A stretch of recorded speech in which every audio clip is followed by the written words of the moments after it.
anthem sound.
Good afternoon, fans of Alma College.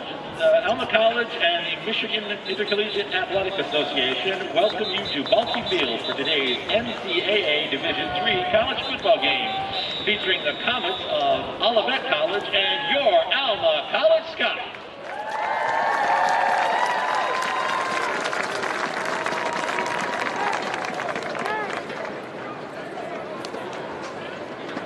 At this time, we'd like to welcome your 2021 homecoming court to the field. First, your nominees for Homecoming King.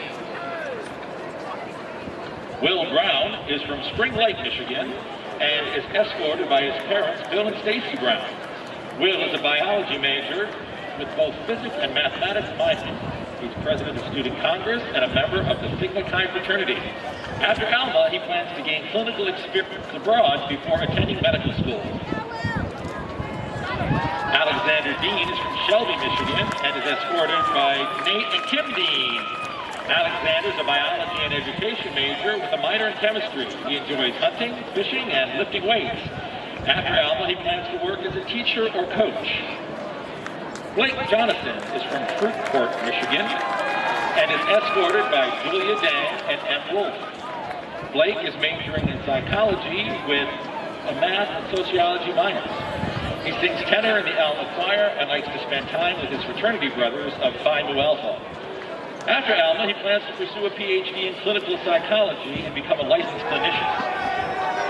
Sean Pauley hails from Grand Rapids and is escorted to North Pauley and Kathy Gronendijk. Sean is the new media studies major. He runs cross-country and bikes on the rail trail. After Alma, he plans to attend graduate school to study communications and media. Raul Rivera.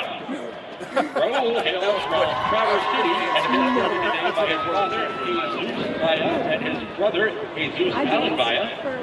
Raul is a religious studies major. He's a member of the marching band and Sigma Chi fraternity. After Alma, he plans to attend seminary and hopes to pursue social work and social activism. And now for your nominees for Homecoming Queen. Stephanie Exford is from Prudenville and is escorted by her parents, Steve and Nora Exford. Stephanie is a music education major. She is the Kilty Marching Grand Drum major and a member of Phi Sigma. After Alma, she plans to work as a band director and eventually go on to grad school. Maris Fett is from Owasso and is escorted by her parents, Robert B. and Jamie Tucker Fett. Maris is a political science major. She's a member of the Model UN and the Alma College Theater. She will play Morticia in our upcoming production of The Addams Family. After Alma, she plans to earn a master's degree in cybersecurity and public policy. Sarah Lesneski hails from Armada. She's escorted by her parents, Heidi and Daryl Lesneski. Sarah is a double major in healthcare administration and communications. She's captain of the women's basketball team and a member of the Healthcare Administration Professional Development Organization. After Alma, she plans to acquire a nursing home administration license and one day manage her own long-term care facility. Sydney Moe is from Grand Rapids and is escorted by her parents, Carolyn and William Moe. Sydney is majoring in healthcare administration with a minor in sociology. She enjoys sailing, boating, and golfing with her brothers. After Alma, she plans to work in a hospital or long-term care setting and plans to travel. The final member of our homecoming court is Chloe Sanborn. Chloe is from Grand Ledge and is escorted by her parents, Dina and Tom Sanborn. Chloe is a psychology major and a sociology minor. She's a member of the Alma Choir and Alpha Phi Omega.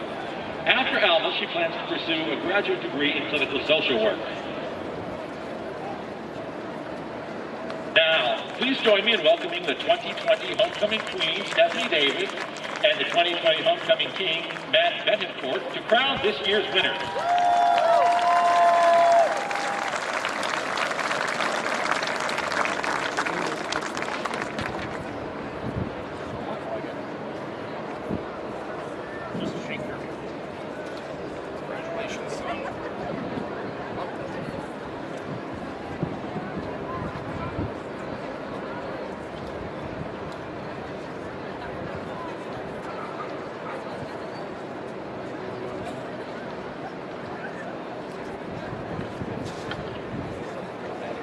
Please congratulate your 2021 Homecoming King, Raul Rivera,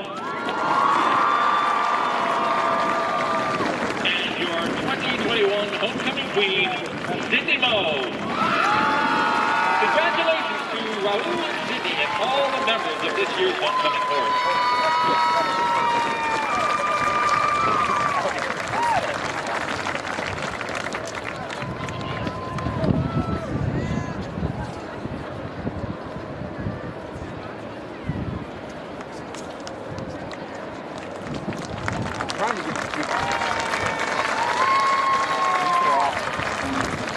Yeah, they're going to do it on the off.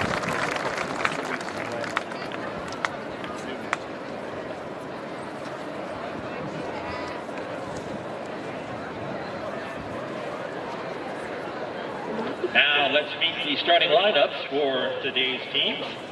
First, the Olivet College offense. At quarterback, we have Evan Ormsby. At running back, Newton Crowell, number 21. The tight end is number 87, Seth Young. Wide receivers are number 2, Jalen Broussard, number 13, Akeem Benjamin, and number 88, Nick Pagano. Number 62, Caleb Parker is the left tackle. The left guard is number 52, Gabriel Green. The center is Andrew Sickerman, number 53, and number 69, Andrew Alinga is the right guard, and the right tackle is number 79, Chris Beck. And starting for Alma on defense, we have the defensive end, number 56, Jalen Dunwoody. The other defensive end is Jerome Robertson, number 91. The nose tackle is Evan Matiba, number 95, and Drew Marshall, number 69, at defensive tackle. Linebackers are number 0, Otis Zofferdine, and 33, Grant Pratt. And the safety is Gage Nelson. At quarterbacks, we have Brady and Connor Duma, number 16 and 11, respectively. And the other safeties are number 4, Austin Flowers, and number 7, Jack Fretcher. Yeah, you said, I know that name. The kicker is Caleb Kinsfather. And the punter also Kinsfather. Long snapper Julian Bosco. Returners are Nate Garolowski. And the holder is Nate Garolowski, number 13.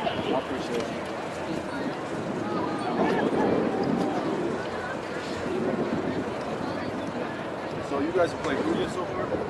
So 4 non-conference games. So Manchester, Anderson, Martin Luther, and Bluffton.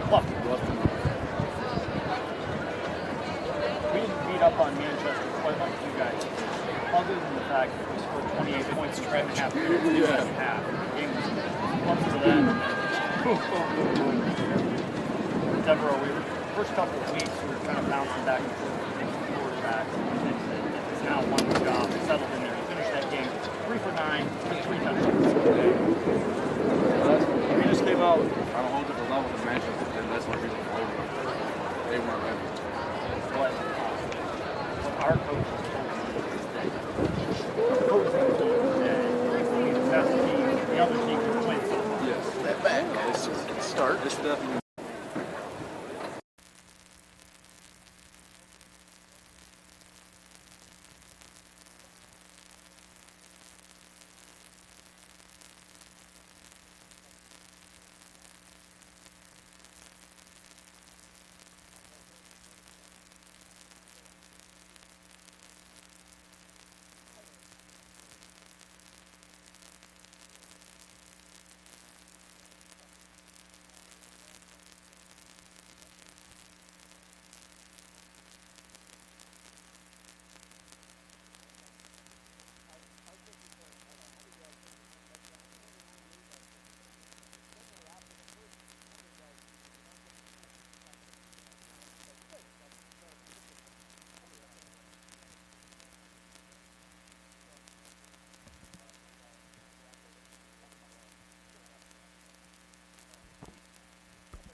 Well, good afternoon, everyone, and welcome to Alma College Football on 104.9 WQBX. Online at WQBX.biz, presented by Alma College with live video streaming at almascots.com. It's homecoming at Balke Field and the opener of MIAA conference play as the Alma Scots take on the Olivet Comets. I'm Jeff Somerville, Topher Goggin alongside as we welcome you into the Mercantile Bank Scots pregame show. And Toph, great non-conference seasons for both of these squads. 4-0 for the Scots for the first time since 1999. The Comets themselves come in 3-0 on the season as we begin conference play.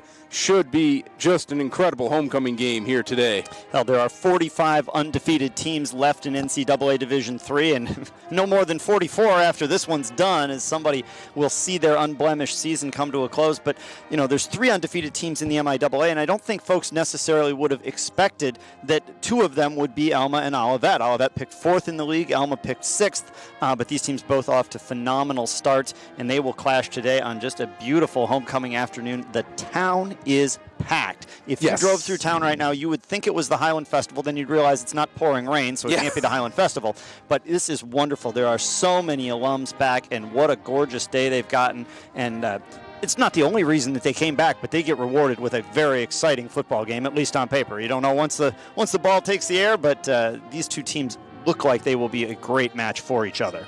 Well, if you like special teams, this is the place to be in Division III today. As far as special teams go, the number 1 total overall unit takes on the number 2 total overall unit here this afternoon. Olivet, the number 1 ranked special teams in the country. The Scots, number 2. And Alma, of course, still number 1 in turnovers as well. They've forced 19 of them so far through 4 games. And it's going to be a battle out there today. I think both of these offenses may be up against it a little bit against these defenses that will present themselves out there today. But oftentimes when you say that, then it turns into a track meet. You never know. You never know. But, as you look on paper, you look and see these are two teams that combined are averaging over 86 points per game. And you think, whoa, shootout. Then you look at the defenses and you say, oh, hold on. Combined allowing only 33 points per game. Olivet giving up 19. Alma only 14.5. And you talked about the turnover numbers, not just the turnovers forced, but the turnover margins, as both these offenses have taken decent care of the football. So Alma is plus 11 in turnover margin, despite turning it over 5 times last week. Olivet plus 8. Olivet 3-0. They have only played 3 times. They started their season a week later. They will then play during what is the bye week for the rest of the MIAA later in the season.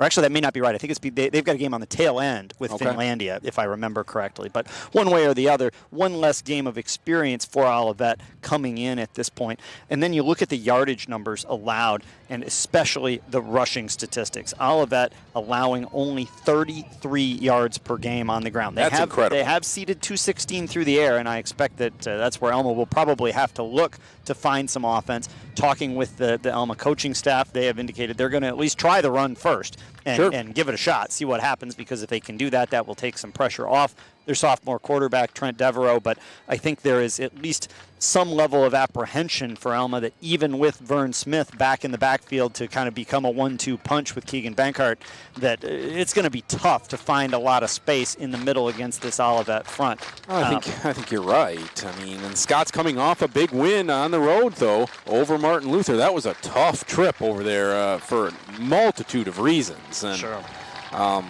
they were able to come out in a hard-fought, close game and come out on top, 35-27. And you mentioned Vern Smith coming back in the backfield.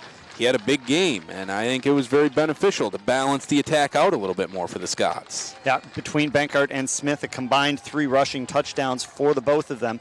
Alma, as we said, they fumbled the ball 4 times, plus an interception.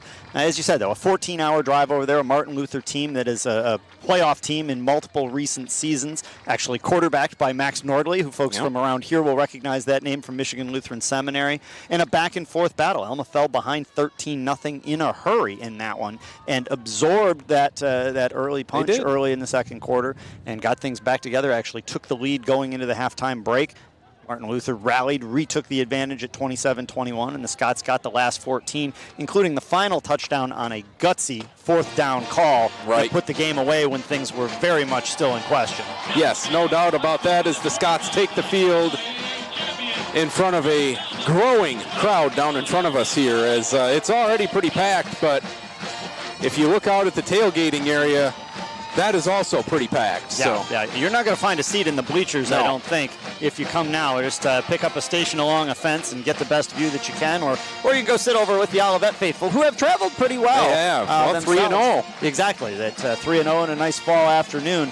Pretty good reason to come watch your Comets as well. Olivet quarterbacked by a freshman this year. Evan Ormsby comes in from Fort Wayne, Indiana, 6'3", 215, 29 of 54, 299 yards, 5 touchdowns, 2 interceptions. He's got some dangerous receiving threats, mainly Akeem Benjamin, the special teamer, along with Deontay Higgins. Both those guys really dangerous in the kick return game, but receiving threats as well. 9 catches, 141 yards for Benjamin. Higgins, 6 catches for 92 yards. They've got a pair of 3 TD rushing games, Jeff, through 3 weeks from 2 different players. So they spread it around in the rushing attack.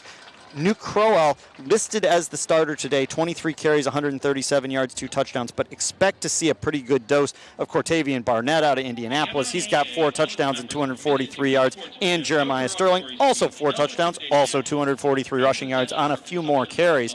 So, if you're Dan Muselowitz, the Coach Moose, as they call him over at Olivet, he can really pick and choose and experiment offensively and kind of play the, I hate to use this term, but the hot hand game. Sure, figure out who's going to be the most effective, and almost got to figure out how to stop 3 different guys. Makes perfect sense. Absolutely.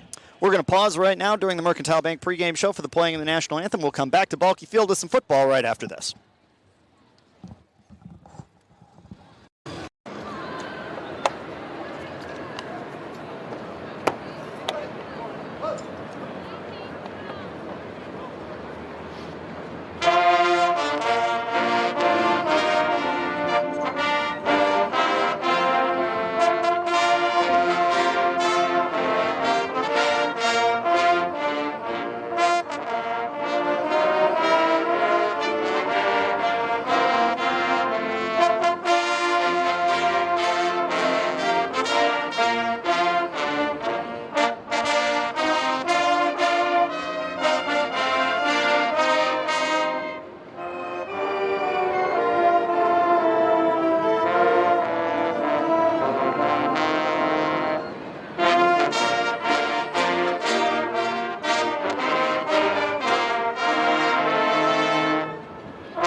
to Alma College as the Kilty Marching Band filing off the field, having just played the Star-Spangled Banner. We will have a coin toss and a start of a football game for you here in just a few minutes.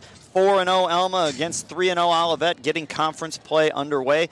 Other MIAA action starting off today. This is the first week of conference football. Adrian down at Trine, 17-13. Trine in the lead in that one. Hopewell over Kalamazoo at home, 24-0. And then the 2 o'clock start here today. For this game and a couple of other things. Trine is off today football-wise, by the way. Women's golf for the Alma Scots. They're down at Thornapple Point today. Volleyball is down at Elmhurst for a couple of matchups against John Carroll and co. And women's tennis playing at Anderson. That's a 4 o'clock start to wrap up your Scots homecoming day sports action. But this is the one that's got the fans ready to roll. Alma 4-0 for the first time since 1999, if I recall what you said. You are absolutely correct there, sir. 22 years, and obviously the best start now in the 4 seasons under Coach Jason Couch, getting through that non-conference schedule unscathed. We talked about the Scots taking a long trip last week, about 14 hours in the bus, and I think that was if it had not broken down. Right, and it did break down along the way, so it was a little bit longer than that, but they were okay. Yeah. But on the other hand, if your Olivet wasn't any shorter, they went to play Millsaps in Mississippi. That they did. And put 44 points on the board. Led 44-13 in that one, though they did trail early, 6-0 and 13-10. But a touchdown on the last play of the first half to Akeem Benjamin made it 24-13, and they really stretched it out from there. 5 rushing TDs for the team, and then Jeremiah Sterling, 157 yards on the ground and a score to be named the MIAA Offensive Player of the Week. So some good things there. Alonzo Grigsby leading the way defensively with a fumble recovery and an interception. That's a name that the Scots are unfortunately going to hear quite frequently today as part of this Olivet defense that, as we said, comes in allowing under 40 rushing yards per game. The Scots really would be pretty proud of holding their opponents to only 99 rushing yards a game. Definitely. Nothing to be pleased sneeze with that. at there. And it's just when you look at the comparison that it doesn't seem quite as impressive. Alma has won the toss.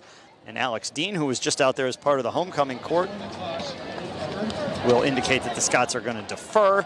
So that means that we will see the Scots kicking team and Caleb Kinsvater out there.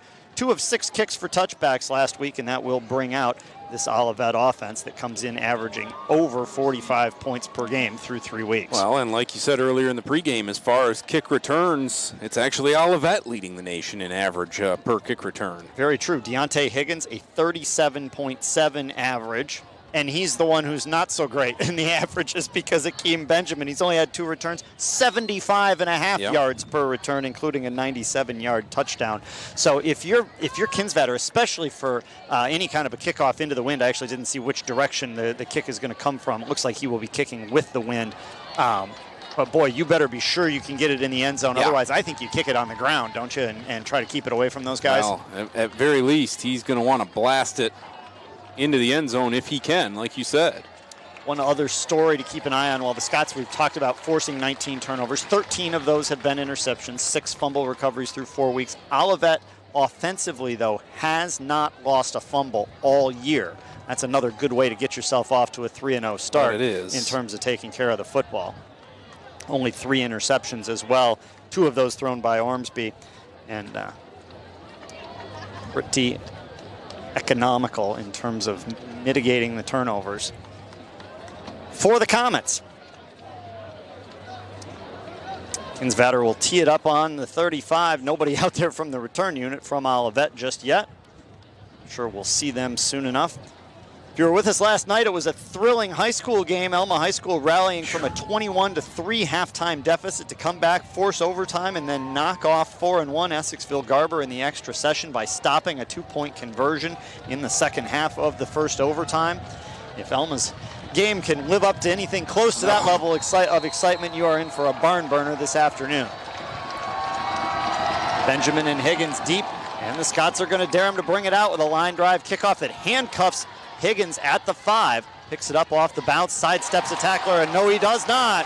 Thought he had sidestepped a tackler, and Juarez brings him down, and Olivet will start back at about the 17.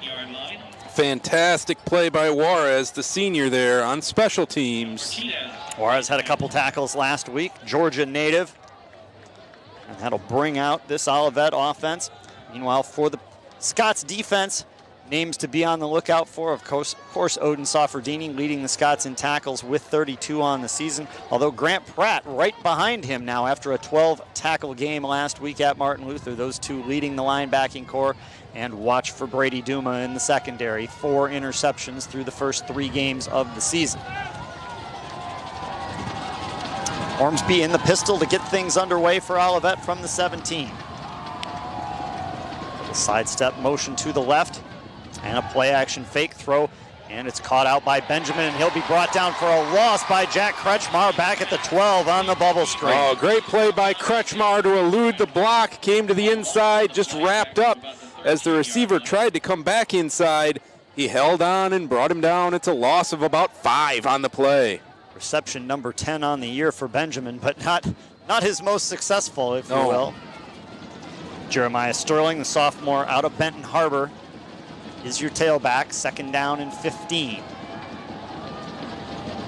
Ormsby, a freshman quarterback, just his 4th career start. First possession of the game, moving from north to south. Young at tight end, slides across the formation, give to Sterling, right side, spins into the middle, and tacklers are waiting. Mativa in there, along with a couple of other Scots, Roberson as well, I think. Soffordini with the first contact right in the hole there. Friends came. 3rd down and 13 here on the first possession. Alma could get pretty good field position with Olivet having to punt into that light breeze. A beautiful day at Balke Field, but probably 5 to 10 is the breeze. I think that's probably about right. Hands in the air on the Scots sideline to signal a key play for 3rd down. Jalen Broussard from East Grand Rapids splits wide to the left and a 4-wide receiver set on 3rd and long. Ormsby goes on 2. Olivet hands it off. They're going to be a little bit conservative here with Sterling. They'll advance it to the 19, but that leaves 4th and 8, and that'll bring out Brendan Sine, the all-MIAA punter. Yeah, Roberson was going to be on a pass rush there, and so he saw it handed off, just bypassed the passer and went around, grabbed the tailback from behind. Gain of just 4, and it's punt time for the Comets. Nate Goralski averaging 6 yards a return with a long of 17 on the season. He's going to set up shop around his own 44-yard line. Scots show that they'll bring 10 and try to come after Sine. Sine standing at his 5. Pressure comes, just gets a line drive away, fielded on the run by Goralski at the Olivet 47. Met sternly at the 40. About a 7-yard return straight ahead. But Alma will start in Olivet territory. A nice piece of real estate to begin for Trent Devereaux. Heck of a tackle out there by Jack Ennis. Very much so. Devereaux 35 of 72, 8 touchdowns, 3 interceptions on the season, threw for 264 yards and 2 scores last week, was sacked 3 times at Martin Luther. 8 touchdown passes in the last 3 weeks for Devereaux, 3-3-2. In a game with 2 very good defenses like this, the Scots need to capitalize on this good field position. Keegan Bankert gets the start at tailback. 66 yards and 2 scores last week. Smith led the way yardage-wise with 84 yards, had 1 score in the Scots 35-27 win. From the 41, Bankert on 1st down, finds a hole off right tackle, tries to push the pile forward and won't push it too far. Colby Williams leading the way of the Olivet tacklers, driving back after a gain of 2. He can get a ball at 3. I think he's going to get a favorable spot here on that forward progress. He went forward quite a bit at the beginning. Scots immediately pull Bankert out and bring Vern Smith in from North Muskegon. It's getting better and better. Yeah, you're right, all the way to the 38.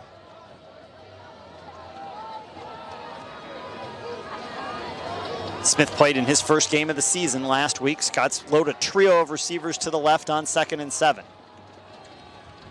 Devereaux gives it off to Smith, slides between right guard and tackle, left guard and tackle, pardon me, down to about the 32. Good hard run from Vern Smith there. Going to be 1 yard short of the 1st down marker. And Alma looks to go quickly. Jansen, Goralski, and Alex King all out wide to the left. And Alma in a hurry. Hitting the backfield. Smith trying to spin out of it. They've got him by the jersey, and he's going the wrong direction. We'll see where the spot is. He will lose yardage, but the question is how much. Well, I think the Scots are going to go for this on 4th down. Punting is going to get you only 13 yards. 4th and 3. Unless you can kill it at the 1 or something. But yeah, 4th and 3 from the 34. The marker is just shy of the 31. At least so far, no signal of the Scots going to the punt team. Devereaux stays right out there. Eli Jackson at tight end on the left side, ball on the left hash. First quarter, no score. Scots going for it on 4th and 3 at the Olivet 34. Devereaux, a little toss out to the left. Smith trying to slice and dice, and it's not there. That's why Olivet allows only 33 rushing yards per game. No gain for Vern Smith, and Alma turns it over on downs. Good, solid defensive stand by the Comets there. Interesting, we knew that Alma was going to test the run early. They go exclusively on the ground and don't get too much for it. 4 runs and about 7 yards, and the defense comes back out. Well, decent field position now, at least for Olivet. Not great by any stretch of the imagination, but have moved up. They have moved up in the grand scheme of things. 10:49, first quarter, as Olivet comes back out. Ormsby at quarterback, once again Sterling in the backfield. We expect to see all 3 primary rushers from Olivet as the game progresses, but it's been Sterling so far. Straight drop from Ormsby, wants a high throw up over the middle, caught by Higgins, and a quick tackle out there by Duma, but a nice toss right down the seam, and Deontay Higgins to the 39 of Alma. Good route, but a better throw even by Ormsby. The Duma brothers playing both corners. That was Connor on the tackle. Brady's over on the left side here on first down at the Scots 39. Best offensive progress for Olivet in this first quarter. From the pistol. Handoff left side, Sterling, not much. Maybe a yard or two down to the 38, but that's all. Pratt in there for the tackle. Following up on that 12 tackle performance last week, Roberson as well. Scots run defense looking pretty strong so far. Yeah, not a lot of room there, and most of the tackles being made by the front 7, not a situation where they're getting into the secondary at all. Josiah Ellison, a fullback, will come in, line up almost as a wing on the left side on 2nd down and 9. Ormsby from the straight gun. Quick throw underneath off the fingertips and intercepted by Gage Nelson. Higgins lost it off his fingertips, and it's interception number 14 of the year for the Scots. Pretty incredible. Gage Nelson right where he needed to be off the tipped ball. The ball was just not quite on the money there and went off the fingertips. Scots with a big turnover created early. Yeah, that was a fastball from Ormsby that maybe didn't need to be zipped quite so much, and Higgins couldn't control it. Trying to make the diving stop, and Alma gets control at the 27-yard line. Another interception, and now plus 12 on the year in the turnover department. Scots defense with a couple of stops here early. Olivet was able to move it a little bit through the air that time, but I asked Scotty Cole before the game how many turnovers he thought, 7, 8, 9. He said, we're hoping 4's enough. Scotty indicated that both of these teams will be the best opponent that the other team has faced so far this season. I think everyone kind of agrees with that. First down for the Scots out of a 2-back set, and the gun incomplete on a little dump off. That's going to be 15 right there. Goralski gets run over after the play. The ball was thrown into the dirt. Turf, I guess you would say here. I don't know if it slipped out of his hand or what, but yeah, the ball long since incomplete when Campbell comes over and makes contact, and that should be 15 free ones for Alma.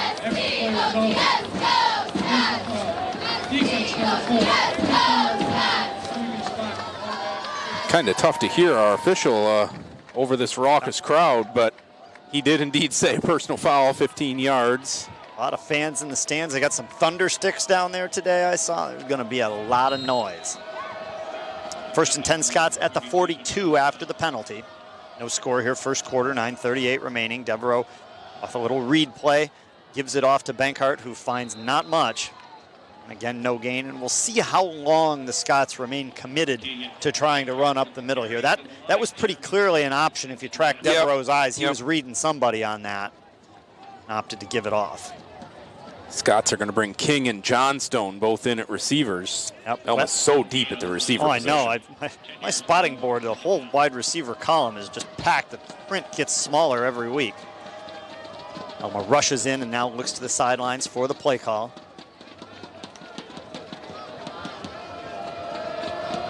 Eight on the play clock. Plenty of time to get it off. Devereaux looking to his right, throws it underneath, and King leaps but cannot catch it. That was not an accurate pass there. Yeah, that one was a little wobbly and out of the reach. Might be a situation where Devereaux needs to get settled in a little bit. Possibly. Remember that Alma has another talented quarterback in Joey Fosmore, and it's only been the success of Devereaux that has basically taken away Fosmore's reps. But could always bring him in for a spell if necessary, if Trent doesn't get settled in. Still early though, 3rd down and 10 for Alma from their own 42. Spread it out 4 wide, 3 to the left. Devereaux with a straight drop pressure coming, looking for a little underneath throw, and they've got it caught by Frenchco. Across the 50, has the first down to the 46. A beautiful drop down, and that could be just what Devereaux needs to settle in. Great blocking out there by Tommy Johnstone, too. He had to hold that block a long time before Frenchco got there, and he was able to do so without holding. New set of downs for the Scots. Alma back into Olivet territory where they started on their first possession after an Olivet punt from the 46. Clock running, 8:25 left here in the first quarter, no score. Benkart is the tailback. King up on the line of scrimmage, as is Johnstone at wide receiver, split to both sides. Benkart into the middle, nothing again. Boy, it is tough to run against this Olivet front. You know, through 3 weeks when you see those kind of rushing numbers, especially when there was 1 week with an opponent with negative rushing yards against Olivet, you wonder, okay, sometimes these stats are anomalous and they don't really mean much. No, this Olivet front through this first quarter looks very, very stout. Now they are tough. There's no question about that. They're going to be good all year long, you can tell. Yeah, Eureka in week 1 rushed for negative 17 yards compared to Olivet's 275. 2nd and 10 for Alma. Goralski in motion behind the play. Straight drop from Devereaux, now steps up in the pocket, nobody open, trying to get away, and he's going to take a big sack back on his own side of midfield. Pressure came from Campbell along with David Curl. Will be the 3rd sack of the season, or at least 2.5 for Curl now. Andrew Campbell. That's, I mean, there's not a lot of time. There's not anywhere to go. I understand why the Scots coaching staff were telling their troops that this is going to be a new level of opponent that we haven't seen yet this year. 3rd and 16 for Alma, back now at their own 48. Devereaux drops. Pocket holds for a while, but not that long. There's the pressure from Grigsby, whose name we told you you'd hear, and another big sack and a huge loss back to the 37. And now the Scots in the unfortunate position we talked about during the high school game last night, where job 1 is to punt it past the first down marker. Yeah, exactly. He had a little bit more time there, but there was nobody able to break open press coverage from the Comets, and they did it very, very well. Kinsvatter drops back to punt, 23 punts so far this season, a 37-yard average. Benjamin a little less dangerous so far in the punt return game, averaging just 9.5 yards a return compared to the 75 he's averaging on kickoffs. Nonetheless, if I'm Kinsvatter, I try to keep this away from him.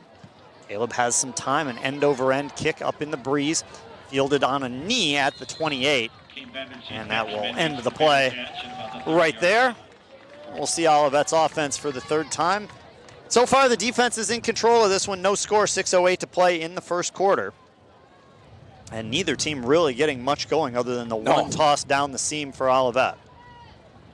It has been a battle, as we kind of expected, between the defenses so far.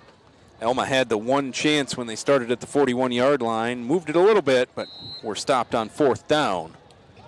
Second Olivet possession came to an end on a tip pass intercepted by Gage Nelson. And now Evan Ormsby, the freshman quarterback, restarts at his own 28. Little different formation, side by side in the backfield. Sterling gets it though again. Left side, nothing there. Flowers with the stop for Alma this time. Soffredini there as well. That entire play was thrown off by a bad snap high and wide that he had to go up and get. Took him just a little bit of time to get the ball into the belly of his running back. Ormsby 6'3", Sterling 6'1", so a fair amount of height in the backfield. Broussard comes wide to the left. Nick Pagano wide right, working against Brady Duma, who has 4 interceptions on the year. 2nd and 10 from the 29-yard line. Thrown out to the right, a little in cut. And brought down immediately. Pregame, incomplete. No, it's caught. I was going to say, looked good to me. I misunderstood your gesture. Pickup of about 4. Is Duma right there to make the stop. 3 on the play, so we'll bring up 3rd down and 7. Well, 3rd down and medium situation here. Call it 3rd and 6. Keep an eye on Benjamin in the left side slot this time. Pagano goes wide to the left, and Duma follows him, flipping the Scots defensive alignment. 3rd and 6, they need the 39-yard line. Straight drop from Ormsby, looks left, a little inside cut, tipped up, intercepted by Nelson again. This time off the fingertips of Benjamin. Gage Nelson has more receptions than anybody on the Olivet team so far. And well, that time Benjamin saw Nelson coming and short-armed it, and Gage pulled up, didn't make the hit, picked it off instead, and the Scots are in business again. Gage is going to climb up the ladder next to us and tell Coach Zach Riepma, hey, you need another wide receiver. Yeah, no doubt. What a season that Gage Nelson is having. Already had a fumble recovery coming in to go with 18 tackles, 4 of those for a loss. Now 2 interceptions in the first quarter today. Ball on the 27-yard line of Olivet. The Scots have got to capitalize here. I was going to say that if you're Alma, with what you've seen through the first quarter, you got to believe that short field chances are going to be limited, and you've got to come away with points. Yeah, I think I look for Frenchco on a seam route here on the outside. They're going to double team him, I think. Scots are very close to field goal range as they begin this possession. Alma's going to put Eli Jackson in the backfield for a little more lumber back there. Frenchco, who Jeff mentioned, is split wide to the right, working inside. They're going to throw long to Goralski instead over the top, and it's over the top of everybody. Closer to being intercepted than anything else with Isaac Pride out there in coverage. Yeah, that was meant to be a little bit of a rub route, but Olivet committed 3 defenders to the 2 receivers, and so they were still at home. Up just a little crisscross at the line of scrimmage. Frenchco stayed underneath. Goralski released long to the flag into the corner of the end zone. 2nd and 10 from the 27. Alma will load up the formation on the right, working from the left hash. Webb the H-back and 3 receivers that direction. We'll try the big man Jackson, see if he can plow his way against this defense. Not really, gets 2 to the 25. That does potentially shorten up a field goal attempt with the wind behind Hernandez. Ricky Williamson leading the tacklers, gain of about 3. Alma wants to pick this up and put 6 on the board. Well, surely. Personnel change again. Vern Smith will come in. That, I believe, will mean Jackson will stay in the game but become a tight end once again. He Webb may go subbed to a out. wing even. Yeah, good point. He's just going to be a straight-up slot receiver. Oh, you're right. He'll play Gronk on this one.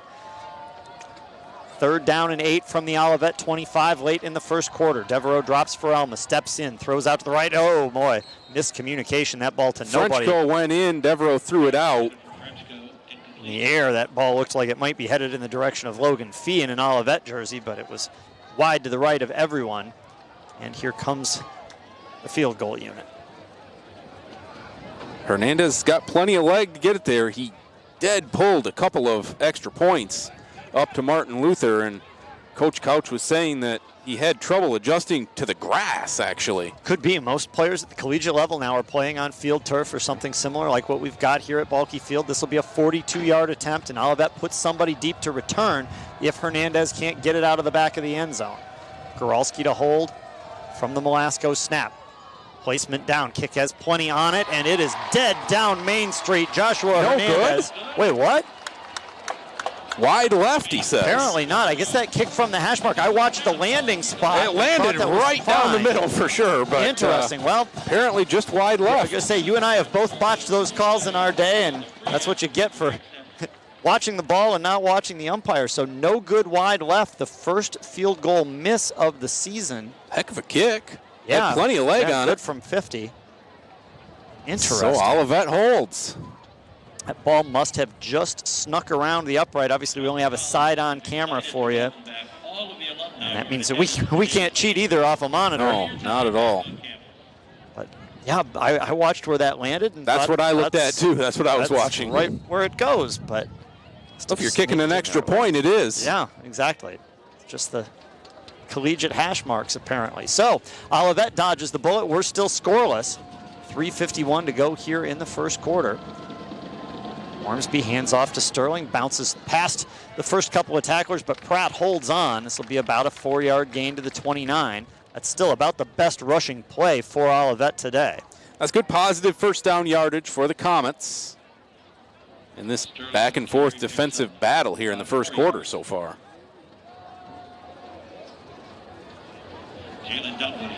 Olivet will jog to the line, not a formal huddle here, just Ormsby moving around, delivering the message individually. Big cushion in the slot, but Ormsby with 2 early interceptions, both that went off his receiver's fingertips. Little in cut to Pagano, drilled and plowed down quickly. No extra space there as Anthony Spears makes the quick tackle out on the perimeter for the Scots. Going to make it 3rd and about 2. Comets may want to go quickly here, except Ellison was without his helmet on over on the sidelines, and they want to get him in there for this running play. Less than 2, in fact, once that ball gets spotted. Marker right at the 35-yard line, ball with its nose on the 34. Ormsby with just a single back, everybody else loaded up to power the play to the right, and that's where it goes. Sterling cuts back, he'll get the first down, but not with any room to spare. Mark him at the 36. Multiple Scots in there on the tackle. We see Cole Conkar in there for that play. Gets a high five on the sidelines as he comes out after contributing to the stop, but a fresh set of downs for the Comets. No score, 2:25 to play in the first quarter. A narrowly missed field goal, keeping Alma from taking the early lead here at their homecoming.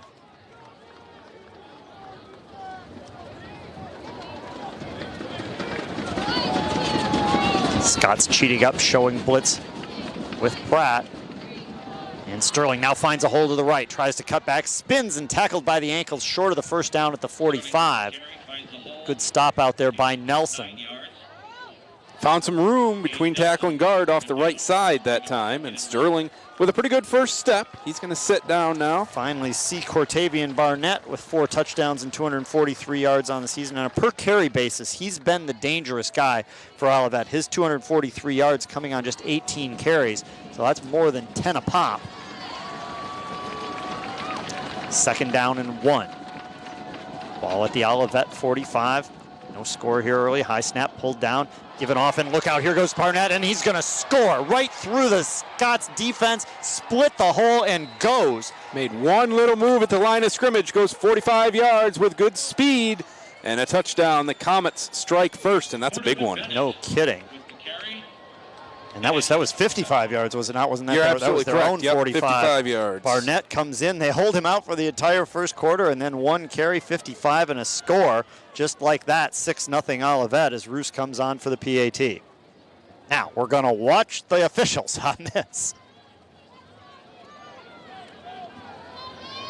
Roos on the season 19 of 20, so if you're guessing, betting on a make is probably the right guess. Sign is the holder. This kick is up, and it is good. So 7-0 in favor of Olivet on the Cortavian Barnett touchdown rush. We'll take a break, come back to Balke Field right after this.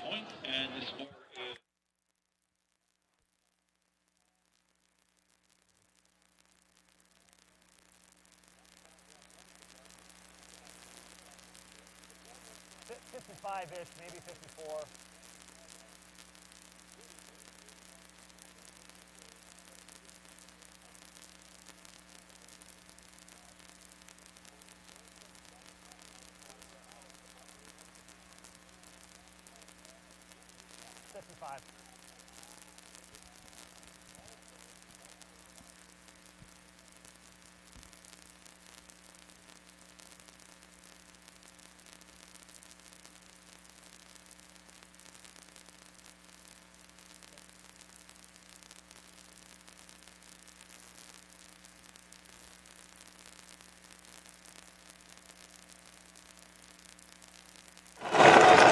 Fantastic defensive first quarter by the Alma Scots, somewhat spoiled by a Cortavian Barnett run, 55 yards for a touchdown.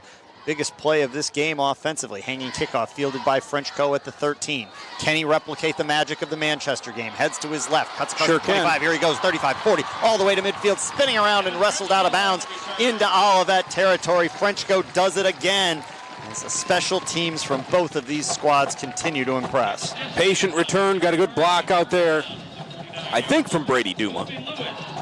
Could have been Stephen Smith.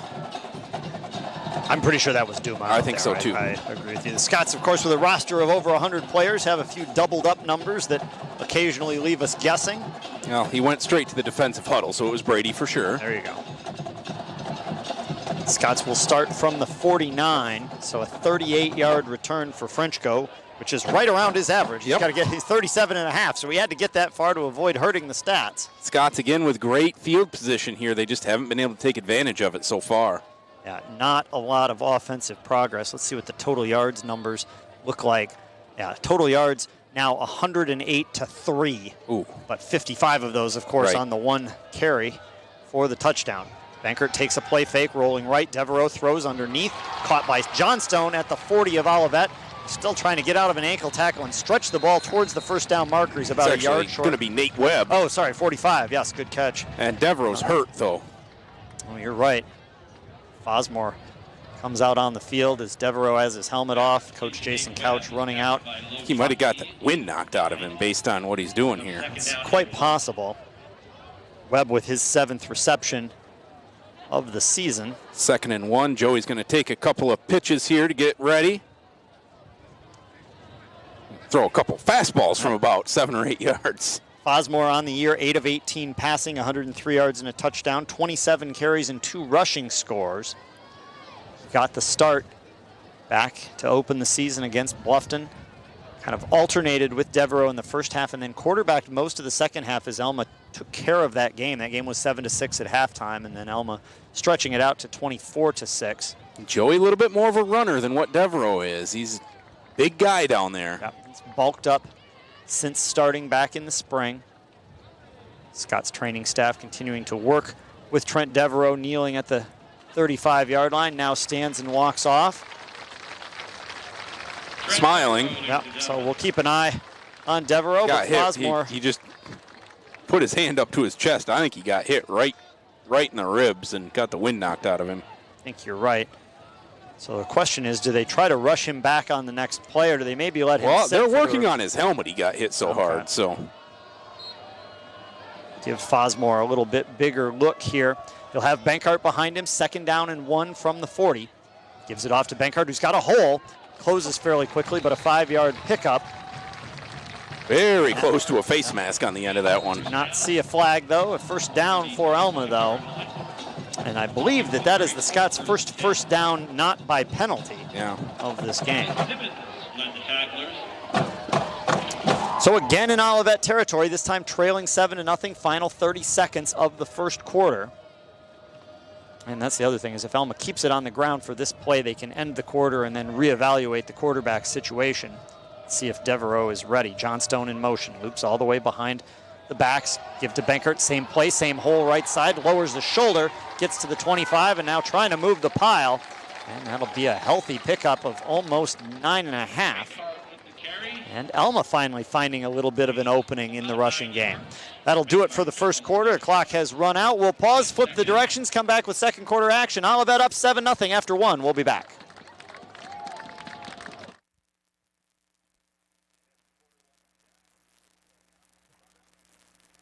Need them to deliver up here. We need like a t-shirt cannon. Just shoot it right up.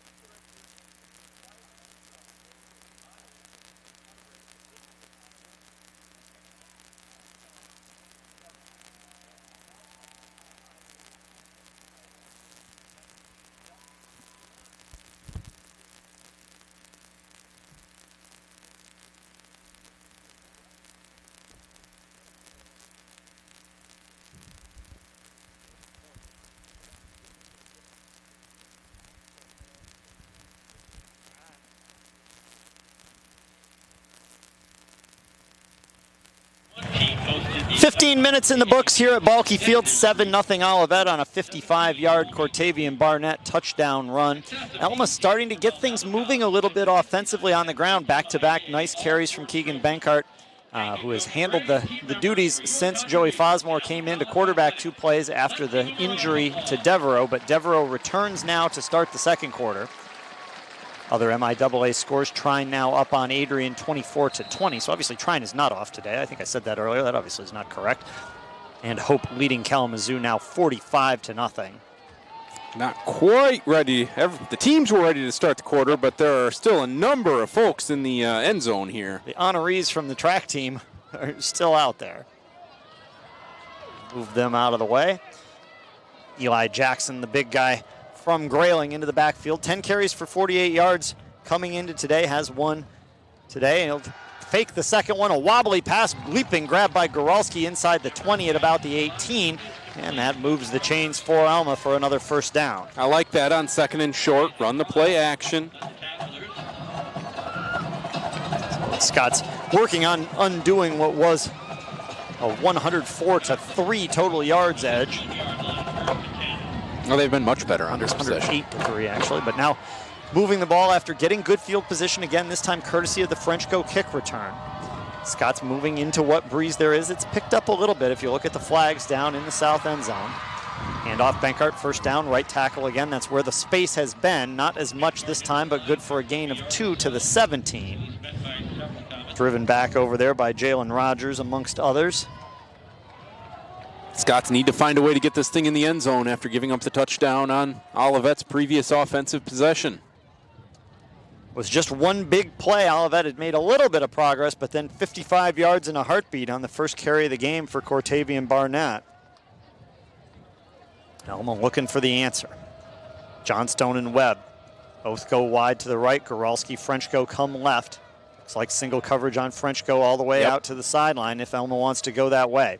Fake up the middle, looking for a dump down. That's not there, and a wobbler out of bounds. Trying to back shoulder it to Webb at about the 6-yard line. And not a whole lot available on that side of the field. No, there wasn't. Olivet had done a pretty good job of disguising their coverages there. Makes it 3rd and 9. Hernandez missed a 42-yard field goal that definitely faked me out. Looked pretty good from up here, but the officials with a slightly better view disagreed. This would be about the equivalent length because of the wind. Sure. As it'd be about a 35-yard attempt right now. 7-0 Olivet, early second quarter. Devereaux on 3rd and 9 from the pocket, throwing towards the corner. Frenchco out there, singled up, tries to leap up and grab it. He caught the ball, he was out of bounds. An incredible one-handed stab at it, but could not get the feet down in bounds against John Thompson's coverage. That was an incredible catch. Wow. Frenchco just needed a little more real estate, get the surveyor out there and make sure that line's in the right spot. But here comes Hernandez. Goralski prepares, he's going to put it down right about at the 24. So a 34-yard attempt for Joshua Hernandez out of Cass Tech. 3 of 4 on field goals this year, 14 of 18 extra points. Missed in the first quarter from 42. This one up, hanging in the wind. The bell rings and it is good. The bell was a little early, but the field goal through. 7-3, Scots narrow the advantage down to 4 for Olivet. 13:30 to play second quarter. We'll be back.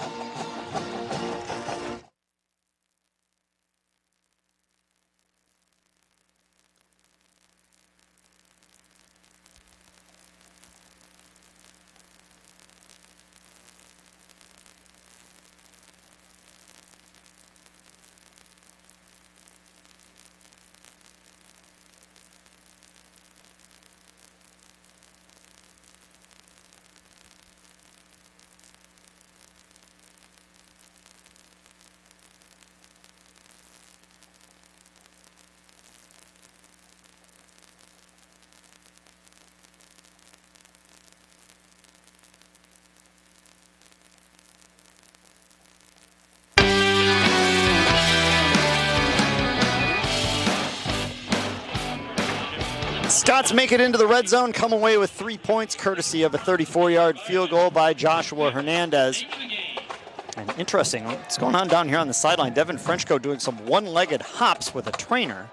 Not exactly sure what that is. Frenchko, of course, nearly had a touchdown grab in the corner of the end zone, just barely out of bounds. 7-3, and the Scots with a little pooch onside kick, fair catch signal by Olivet. That's a smart play over there at the 38-yard line. Yeah, almost covered a couple of those already this year. Great play down there, though, by Colby Lewis. Yep.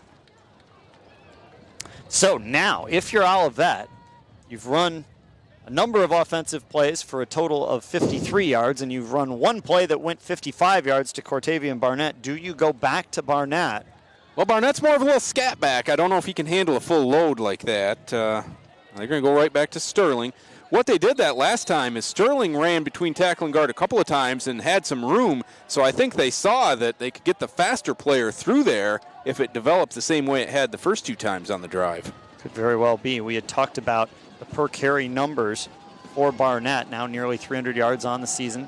Sterling on first down, trying to find some space in the sea of bodies down there from both teams, and there's not a lot.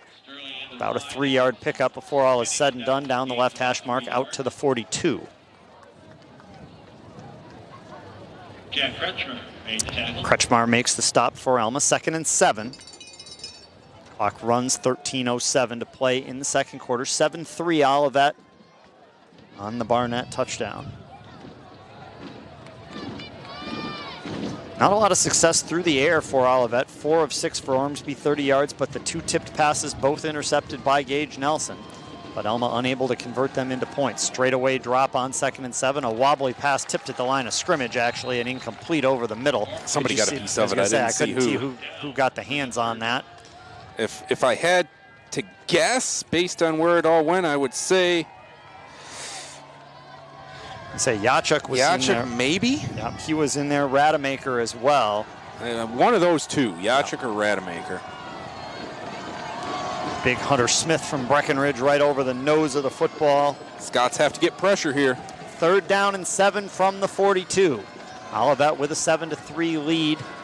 Need to get just shy of midfield. Motion from the tight end, Young to the right. Snap back, little dump off pass underneath. Caught out there by Crowell, and he'll have the first down, his first reception in the game, really the first time we've seen him into the game. That's the 3rd running back for Olivet, who we expected to see, Nuke Crowell. Yeah, they snuck him out on a little screen play, and Drew Hum was turned around a little bit out there, arrived late. So first down for Olivet to the 48 of the Scots. Crowell stays in the game as the running back. Stationed just to the right of Ormsby in the gun.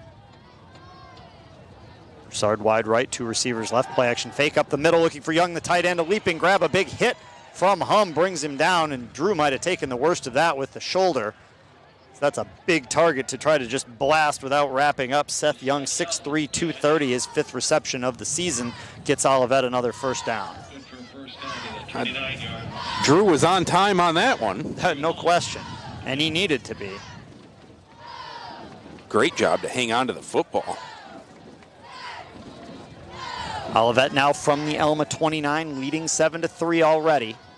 11:46 to play in the second quarter. Ormsby along with Crowell. This time gives it off. Crowell cuts to his left. Space is limited there. A pickup of 3 to the 26. Crowell to carry, picks up. Nice drive forming here for the Comets, though, already leading 7-3. Yeah, much more steady progress that we had not seen earlier in the game. Just the one big play in the first quarter. We see Drew Hum being evaluated on the sideline after that collision on the previous play.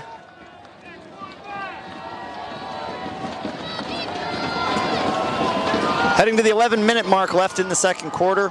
As Broussard goes in motion, he'll retreat back to the right side of the formation on 2nd and 7. Give to Crowell that direction around the end, upended at the 22.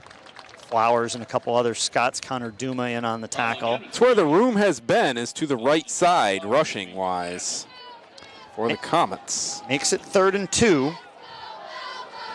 Bruce's long field goal on the season, 26 yards. James Richardson was slow to get up for the Comets. He jogs off now. Yep. And Anthony Brown going to come in. Bigger H-back, yeah. 3rd and short, Scots with 7 in the box.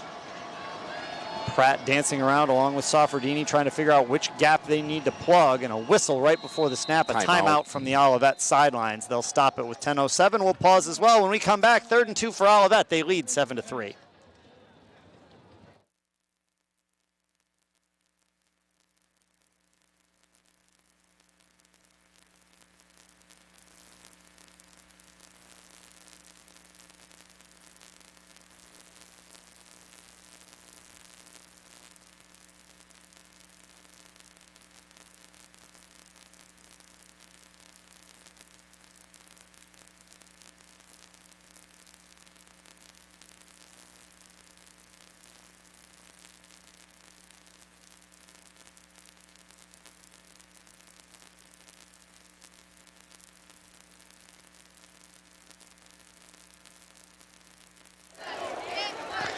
.07 to play in the second quarter here at Alma College. Olivet leading 7-0 and on the move at the Alma Scots 21-yard line, looking at 3rd down and 2.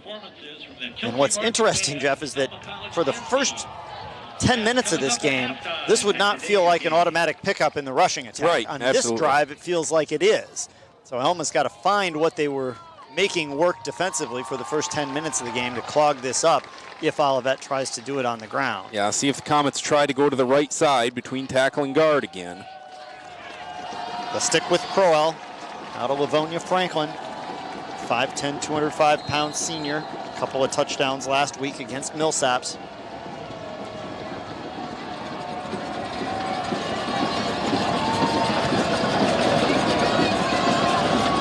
And here we go on 3rd and 2. 3 receivers go to the left. Play action, little shoulder fake. Now they want to throw the home run. Duma out there, hand fighting the ball, underthrown and intercepted. And it's a touchback. The Scots with their 3rd pick of the first half, and it's Duma again. Incredible positioning from Duma that time. Got turned around at the last second, right into the breadbasket, and the Scots hold. It's interesting, Jeff. You know, I watched that and I thought Duma was going to be at risk for being called for pass interference because he wasn't turned around early in the play. Not only did he get turned around, he got turned around enough to make the catch. That he did. 5 interceptions on the year. The MIAA lead continues and extends for Brady Duma. And the Scots with 3 more picks in the first half, 16 now on the season. This will be their worst starting field position of the afternoon, though. They don't mind because it comes with not 0 Olivet points. Yep. Defense is keeping them in the game right now. Offense got 3 their last time out. Devereaux back there at quarterback. Remember, he missed a couple of plays after having the wind knocked out of him on the previous possession, but was on by the end of that field goal drive. Vern Smith at tailback, 2 carries for 4 yards so far today, after 84 yards last week at Martin Luther. They'll run Smith up the middle off some motion, and Smith breaks through, picks up 11 out to the 31, hauled down from behind by Isaiah Moon. You get 11 there, that's approaching the season average of Olivet giving up per game. Yeah, do that twice more, and that's a full game for Olivet.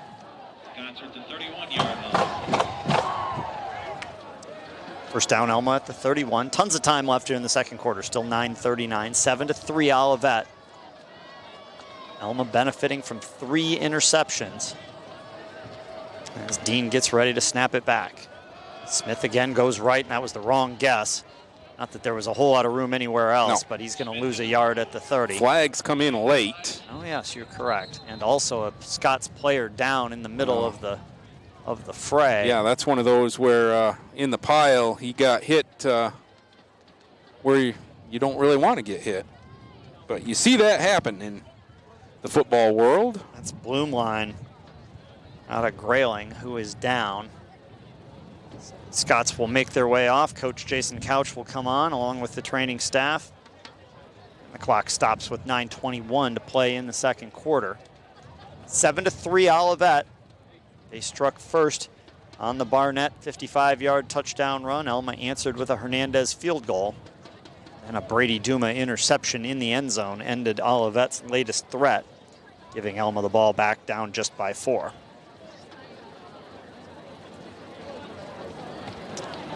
And looks like Bloomline up to his feet, so that's good. After the play was over, unsportsmanlike conduct. Defense number 4. They caught him, 2-yard penalty. too. Unsportsmanlike 15-yard penalty. That'll be a first down for the Scots. So that's the second time that Alma has been the beneficiary of a penalty after the whistle. Well, you said that Olivet was a heavily penalized team coming in. That's true, that they're giving up 93 penalty yards a game, gave up over 100 in the first game of the year against Eureka. It's a lot. Not doing themselves a ton of favors in that department. Alma at about 63 yards a game is probably more than they would like as well. No doubt. But 93 is a lot. After penalty, the ball is on the Scots' 46-yard line. Out to the 46, courtesy of the 15 for free for Alma.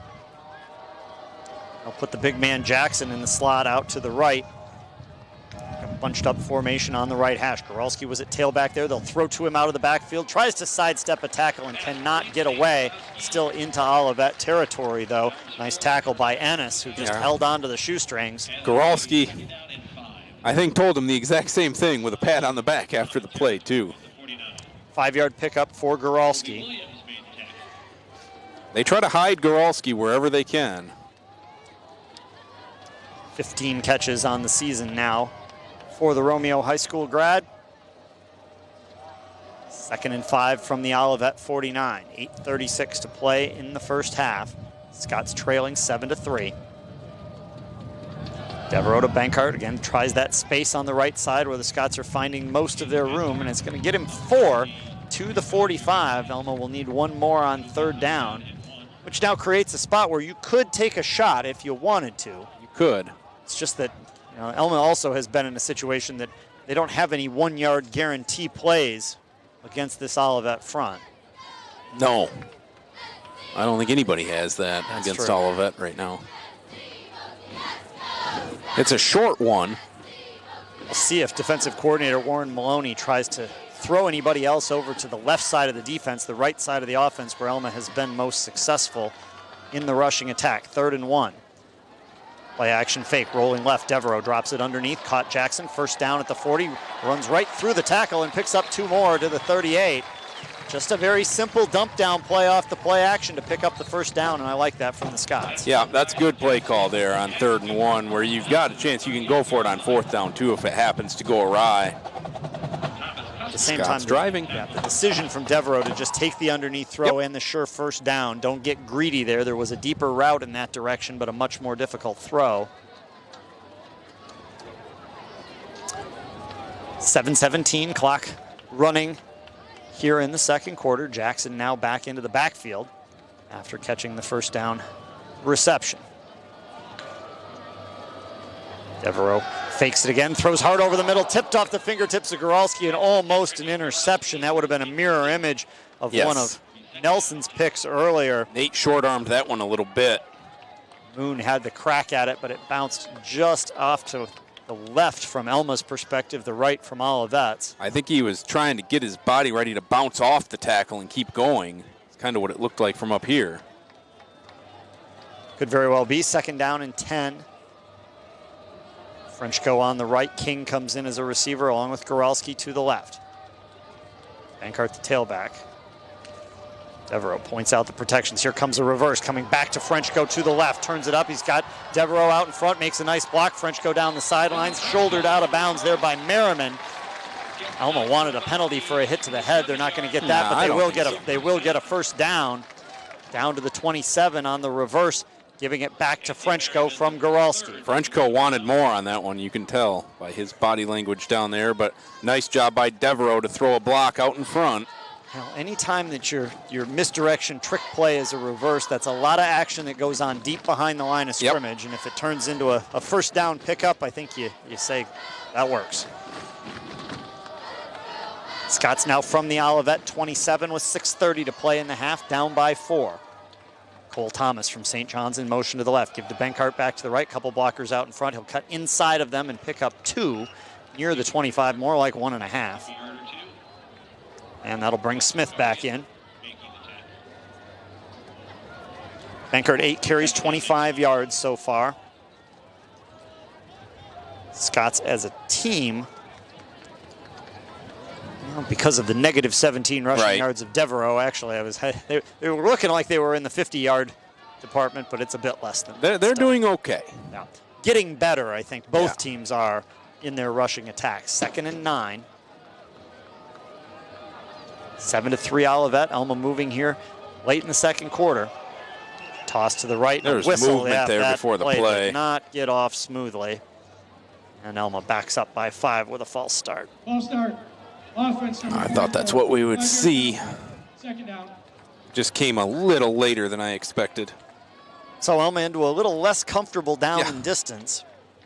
Most of the Alma passing has been short. 6 of 11, 39 yards for Devereaux. They have not really looked downfield very much. This is an Olivet defense with 6 interceptions themselves, which is really nothing to be disappointed in. No. Except when your opponent has 16. It's incredible what the Scots have been able to do so far this season. 22 turnovers forced through 4.5 games for this Scots defense. 2nd and 13 for the Scots offense. Motion from Goralski, ducks all the way behind the play. Play action fake, rolling right. Devereaux throws, and it's behind Thomas, who can't reach back and make the grab. Under a little bit of heat from behind there as well, but the ball just a touch off the mark. Justin Norgan with the coverage. Cole Thomas still looking for that elusive first catch of the year.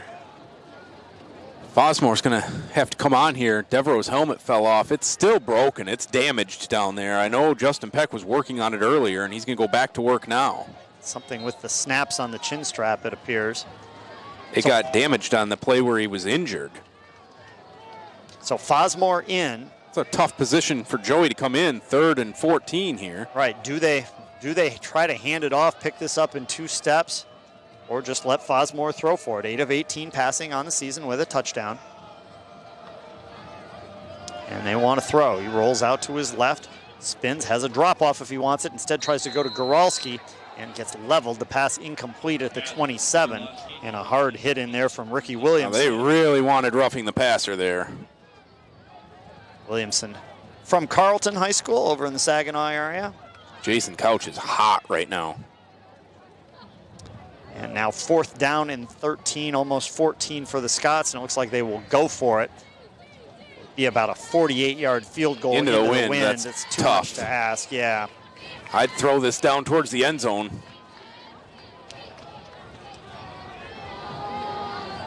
Scots have already been stopped on 4th down once today. Came in 2 of 6 on 4th down on the season. Need timeout. So that's not right. That's through the first 2 weeks. Yeah, Alma's going to run out of time, so they will pause it. Figure things out with 5:02 to play in the first half. 7-3 Olivet. Alma looking at 4th down when we return. 5-yard penalty. 4th down. They won.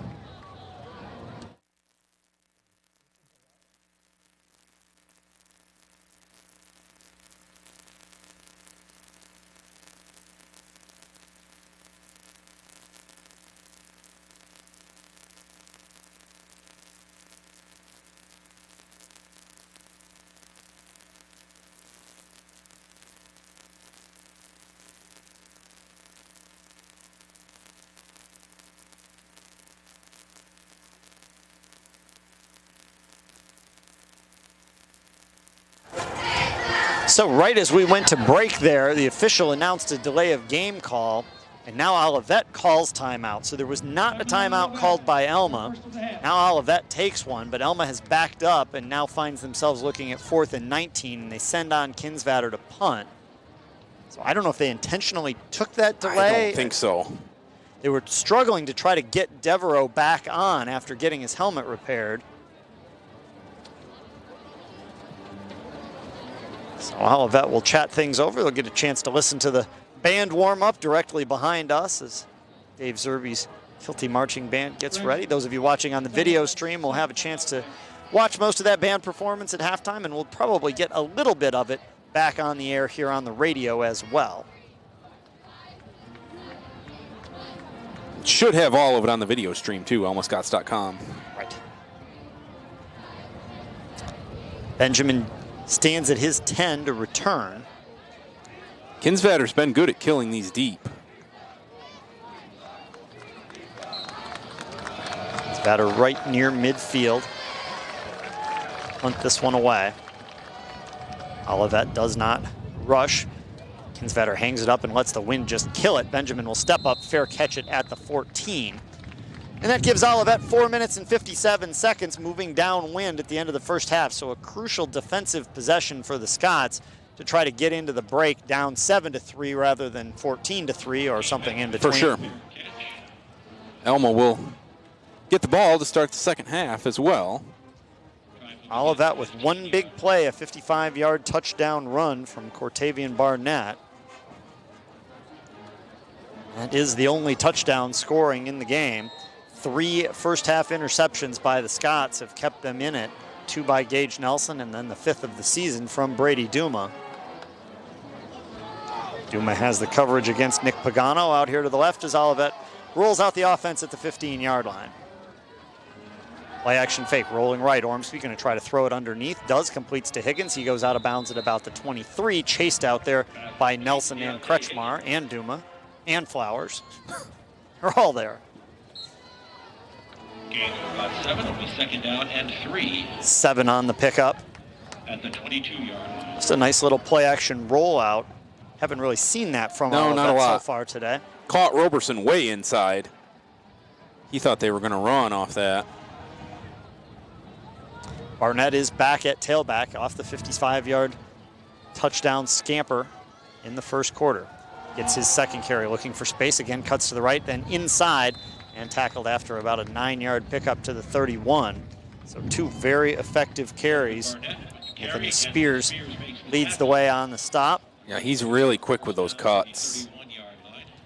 Barnett out of Lawrence Central High School in Indianapolis, a 5'6", 170-pound sophomore. Had 3 touchdowns and a receiving TD against Eureka in the opener. You talk about speed, 10.98 in the 100 meters, Ooh. Jeff, and lists a 4.33 40-yard dash time. Oh, wow. First and 10, Olivet. Ormsby from the pocket, looking long over the middle, trying to get it to Broussard. Could not reach it at the 32. I don't think Broussard read that one very well in the air. Looked like he was just a little slow. A very late flag. Is this going to be a sideline warning? I don't know. Very late from the line judge on the near side. It's a side judge, actually, and he's going to jog his call back in. Did not look to me like this would be interference, but we'll wait and see. And it is a sideline warning on Alma. So it doesn't cost Alma anything, but they got to back everybody up. And going back, Jeff, I think you're right that Broussard, as you watched it, looked to me like he could have gotten to that if he had been in 4th gear the whole way, but just did not appear to be trying to accelerate under the ball until it was too late. So I suspect you're right that he just didn't pick it up until it was a little too late. 3:48 to play in the half, 7-3 Olivet. They've got it 2nd and 10 from their own 31-yard line. Ellison in motion. Fake to Crowell and looking for the home run down the right sideline for Higgins. And the ball out of bounds. Connor Duma step for step with him. And that'll make it 3rd and 10. Interesting little turn of events here with the 2 incompletions. Just thinking the exact same thing you were, I think. Go ahead. Yeah, so Olivet now puts themselves at risk of giving the ball back to Alma with enough time to operate. Yep.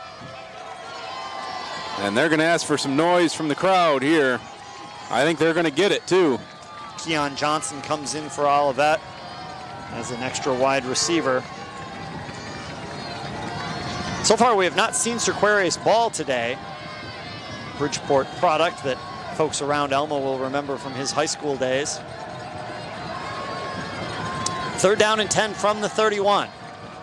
Ormsby straight drop, throws quickly out to the right side, and it's caught by Broussard. Does he have the first down? This is very close. He thinks he does. Yeah, they're going to say right away. Yes. Where he spotted the ball and where the downs marker was. Not sure that was as easy of a call as what he said. Oh, got a pretty good spot, actually. So good presence by Broussard out of East Grand Rapids. Just his 3rd catch of the year, had a touchdown in week 1 against Eureka. 40th catch of his career with 5 touchdowns along the way. And now that clock goes back to being a benefit for Olivet, looking to throw quickly on first down into the middle, caught by Benjamin, hit immediately, but down to the 41, almost the 40 of Alma. And Ormsby got goes drilled down in the backfield. He's going to pop up. He does not want the official's timeout that would require him to come out of the game, but you can see him grabbing his right hand. Yeah, he got hit hard in there by Dunwoody. Let's see if maybe they give it off to Barnett here on first down just to give Ormsby a play worth of time to shake this out. First down at the Scots 40, 2:53 to play in the half, 7-3 Olivet. Ormsby to throw, steps up in the pocket, high over the middle, leaping catch by Broussard amid 4 Scots defenders. What a grab all the way down to the 18-yard line. Fantastic drive right here from Olivet. 2 catches in 3 plays for Broussard. Nelson out, Concour on. For Alma. Gage a little shaken up after that play. Yep. Cole Concour, a freshman defensive back out of Draper. First down from the 19. Olivet still 2:22 to play in the half. Spinning, handing to Barnett, trying to get outside. Roberson shoots through and makes the tackle for a 1-yard loss. Dunwoody helps out as well. Loss of 2 on the play. Most successful they've been so far against Barnett by a long ways. Right. Plenty of time for Olivet. They still have 1 timeout remaining, 1:53 to go in the half. Trying to turn this into a 2-score game at the break, currently 7-3. 2-man train to the right, play action fake left. Now they'll throw right underneath, caught by the tight end. Young steps through a tackle. A good job by Duma, Connor Duma, to get the ankles after Young got away from Concar. That's first down, though, I It believe. is, and I think, like they're close. They're going to look at it. It's right at about the 9. If it's a first down, it's first and goal right now. Yep, there now they will switch the downs marker to first down. So first and goal, Olivet from the 9. Boy, would this be a huge touchdown if they could punch it in. Scots need to try to hold them to a field goal. Clock runs with 1:27 to play. Ormsby was shaking off the little hand ding up. Doesn't seem to be bothering him. 5 on the play clock. Right side give to Crowell, looking for, Barnett looking for a hole, and gets to the 7. They're trying to run as much of this clock off as they can. They don't want to give the Scots a chance to score. Right, they know how many plays they have to work with. Puts the ball on the 7-yard line. We're in second and goal. So far, it is very good clock management. Cerqueris ball into the game, now wide to the left. He's out there along with Higgins. Motion from Ellison, who then sets up camp in the backfield. Crowell is in at tailback now. They fake it to him. Throw left underneath. Caught by Ellison at the 6 in the flat and busts through a tackle of Kretschmar and scores. Josiah Ellison with a touchdown on the dump down pass, and it's 13-3 Olivet. 7-yard touchdown pass, and that was a beautiful drive by the Comets. Pretty impressive execution there.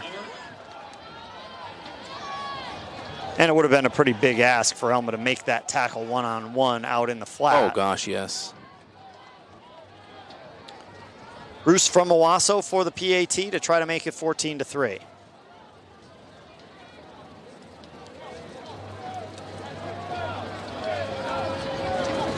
Good snap, good hold. Kick is up and through.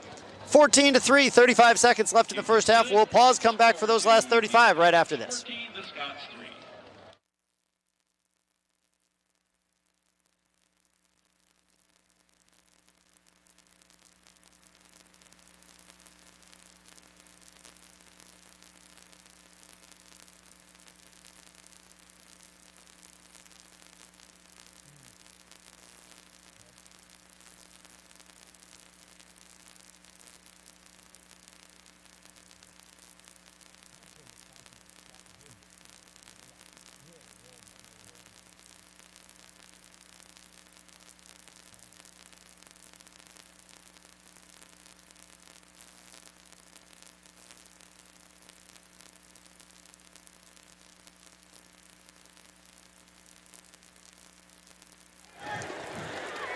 35 seconds left in the first half for the Alma Scots, but they now trail by 11 at 14-3 after a very nice drive from Olivet.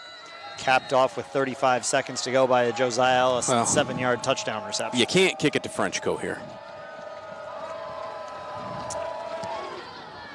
A hanging kick in the direction of Brady Duma instead, who fields it at the 6. Duma to the middle of the field, slides through one tackle and brought down at the 20. Good coverage from Olivet there. Yes, it was. And after Frenchco took his first kickoff return back, and some pushing and shoving going on as we've got an Olivet player down. As with Duma, everybody gets helped up and they're fine. So 29 seconds into the wind for Alma. It's enough time if you wanted to try to get yourself into field goal range. They've got all 3 timeouts too, but you kind of flirt with disaster doing that as well. Yeah, that is the question, is how do you gauge the balance between the good things that can happen and the bad things that can happen from your own 21? We'll find out shortly. Probably try to find Frenchco or Goralski in the open field. Alma's got to hurry. There's only 4 seconds on the play clock. They may not get this off. They get it off with 1. Rolling to the right is Devereaux with a little bit of time to throw. Pressure comes late from Williamson. Tipped and intercepted, but out of bounds. Everybody had their hands on that one. Goralski had a try at it. Eventually, it ended up in the hands of Williams, but he was well out of bounds off of 2 bounces. But I wonder if that will encourage the Scots to say, okay, let's go to halftime.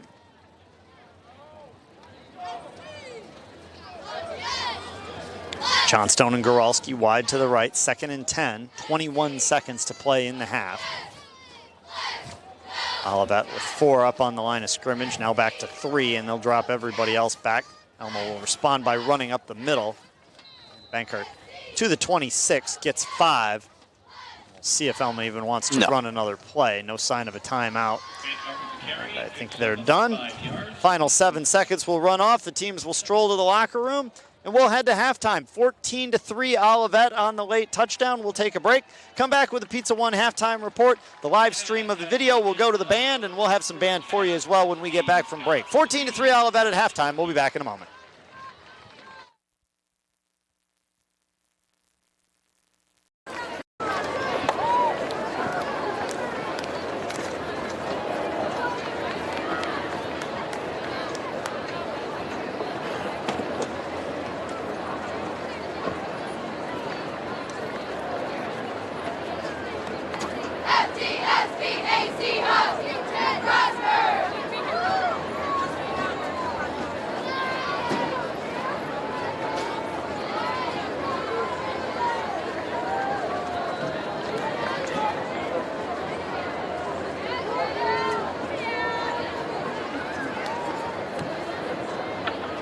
To kick off our halftime show, please welcome the 2-time national champions Alma College dance team and featured twirler Jordan Freeland.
these little gnats biting you? Yes. Because they were eating me alive. I hadn't noticed it until Like everywhere. And they're just little pinches. yeah.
Greetings, fans. Let's welcome to the field your Kilty Marching Band.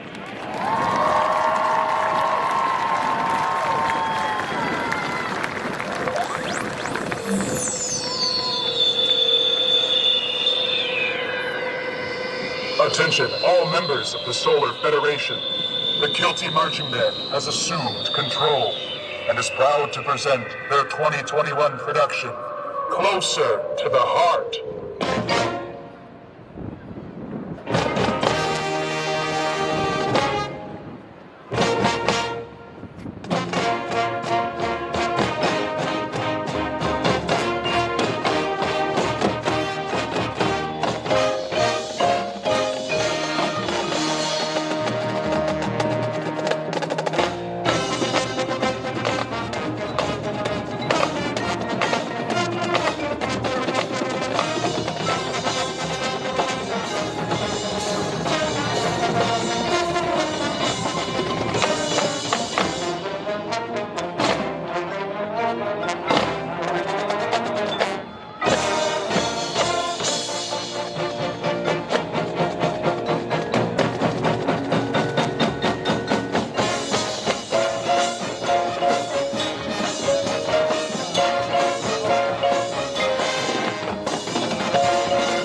the press box, the Revolution Electric broadcast perspective, as we call it. 14-3, Olivet, the visitors, lead the Alma Scots at halftime thanks to a late touchdown that turned what was really a defensive slugfest. Really, Olivet with only one big offensive play to get to that 7-3 lead, coupled with 3 turnovers, courtesy of Alma interceptions. But they stretched that out and put Alma in a little less comfortable spot coming back out of the break. They'll get the ball to start the second half. Of course, they need to look no further than what Alma High School did last night, recovering from a 21-3 halftime deficit, to recognize that this is certainly a doable situation. It is. But if they're going to do that, they're going to have to find a little bit more offense. Only 78 total yards for the Scots on 33 plays in the first half, compared to 234 yards for Olivet on 32 plays. So a substantial difference in terms of offensive productivity there in that first half. Yeah, adjustments are going to be important for the Scots. They've got to find a way to put themselves into third and more manageable situations. They have not been good on third down all year long, and no different today, just 2 of 7. That puts them just in trouble, unable to complete those drives. They've got to put the ball in the end zone. They've had some great field position so far today, just haven't been able to do anything with it. Yeah, 2.3 yards per carry is a big part of the story, and of course that's what Olivet does to you. Yeah, it is. Olivet team allowing only 33 rushing yards per game. And also, we came on here and the band is still playing, that they have extended their performance. This is great. The fans, of course, delighted. I think they kind of recognized where the normal performance terminated, and this is a new number that has been added for today for homecoming, so that's great. Nonetheless, we'll continue on with the Pizza One halftime report, and you can just kind of listen to the band in the background, look at some individual statistics for the Scots. Trent Devereaux, 6 of 14 through the air, 39 yards. And then Keegan Benkart leading the way on the ground with 9 carries for 29 yards. Benkart was starting to find some success running on between the guard and tackle on the right side. Vern Smith, 4 carries, 14 yards. Frenchco with an 11-yard carry, and Eli Jackson, a 2-yard pickup. But the Scots rushing yards mitigated a bit by Devereaux being charged with 17 yards worth of losses on sack yardage. Through the air, Frenchco with a 12-yard catch. Goralski, 2 grabs for 12 yards. Webb, a 9-yard pickup, and Jackson, a 1-yard catch. Over for Olivet, Evan Ormsby, the freshman quarterback, 12 of 18, 135 yards. The ball hasn't hit the ground very much. 3 incompletions, 3 interceptions, though. And but for those, Olivet could have lit up the scoreboard in the first half a bit. Cortavian Barnett leads the rushing attack. Only 4 carries, but 64 yards, including the 55-yard rushing touchdown. Jeremiah Sterling, 8 carries, 27 yards. Nuke Crowell, 2 carries for 8 yards for him. Deontay Higgins leading the way for the receivers from the Comets with 2 catches for 33. But I think the 2 from Jalen Broussard may be bigger, as he had the first down catch on 3rd and 10 on that drive at the end of the half, along with a big one over the middle. So 2 grabs for 31. Young also 2 for 31. Akeem Benjamin 2 for 14. 2 for Nick Pagano as well for 9 yards. And Crowell with a 10-yard pickup.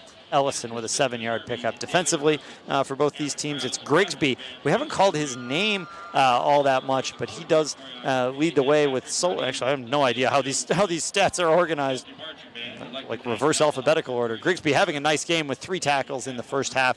It's because he's leading the way in tackles for loss for 11 yards. That's how this was organized. It's Andrew Campbell with 5 tackles leading the way for the defensive efforts for Olivet. Flowers with 5 stops for Alma. Jerome Roberson with 4. Connor Duma with 4. Soffordini 3. And, of course, the 3 interceptions, 2 of those for Gage Nelson and 1 for Brady Duma in the end zone. So if you are the Scots, what do you look to defensively? We see the Scots defensively. I think they're fine. I mean, I continue to do what I'm doing defensively. Offensively, I think probably the only way to really loosen this thing up is to throw it deep. Just to see what happens, because we have the Scots offensive staff up here on the roof with us. They're out of earshot down at the end, but as they were heading down the ladder to the locker room, I could already hear Zach Riepma talking. I heard the words halftime adjustments, so they are going to try to change things up a little bit. I mean, you have to make some sort of adjustment, but the only thing I can imagine is throwing the ball deep to try to loosen up the Olivet defense, or try to hit big plays. It's more of a situation where you might have to hit a couple of big plays in order to win the game instead of long, drawn-out drives. Unclear how well the Scots can pass protect, because they didn't try to throw deep very much. Right. Devereaux was sacked twice for a total of 17 yards, and part of the problem is that those 2 sacks came in rapid succession. They did, back-to-back plays. And that may have caused Alma to lose its confidence in the downfield passing game a little bit. So that's a question, I suppose, that Alma's just going to have to explore again. But other than that, you know, on the one hand, you say that a game like this, what it needs is a turnover, a quick change or something. Alma had those opportunities and didn't turn them into points. Well, they're going to get the ball to start the half here, though, and get good field position off the kickoff and see what happens. That's all you can do. You wonder there might be a situation where wherever Brady Duma and Devin Frenchko line up on this kick return, if they quickly weave as the ball is in the air, Frenchko managed to get the first kick return and took it into Olivet territory. The second time, ball was angled directly to Duma, who brought it out to the 21. While we wait for the officials to get everything ready, take a look at a couple other scores around the MIAA. Hope continues to just ring the cash register against Kalamazoo. 60-0 Hope in that one now with still 2:58 to play in the third quarter. And a great game going on between Adrian and Trine. That's down at Trine in Angola, 27-20. Trine leading Adrian. It is Albion who is off today. I misspoke earlier and said that Trine was, but it is Albion at 4-0. Who has the day off today in MIAA play. Trine actually has extended that lead to 30-20, and Hope has extended their lead also in the latest refresh, 67-0. Oh, wow. Britons are ranked this week in the coaches poll, too, 24th. There you go. 3 undefeated teams in non-conference play in the MIAA. 2 of them are here. Alma at 4-0, Olivet 3-0 with still one more non-conference game to come later in the season against Finlandia, a former MIAA team. Alma completed its non-conference run at Martin Luther last week, 4-0 for the first time since 1999, but staring down an 11-point deficit at the half as Olivet gets ready to kick it away. Sam Roos on and ready to go. Frenchko on the right, Duma on the left of the Alma returners.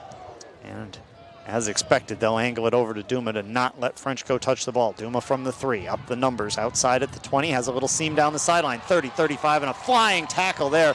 Nice stop made, diving into the play, Isaac Rowe. Otherwise, it would have been Duma padding the kick return numbers. Nonetheless, a good one for him. We'll see where the exact spot is here, but it's going to be in the ballpark of a 37, 38-yard return for Duma. Yeah, excellent job by Brady Duma. Good blocking out in front of him, and now the Scots with decent field position to start things out here. They've had excellent field position all game. One thing to note, Nick Blumlein is back out there at right guard. Remember, he was dinged up in the first half, and I frankly forgot to pay attention to his return, but he is back out there. Braden Henderson at left tackle, Alex Dean at center. Familiar faces. The Scots have had a pretty consistent lineup along the offensive line. Vern Smith on first down and right into the sea of white shirts.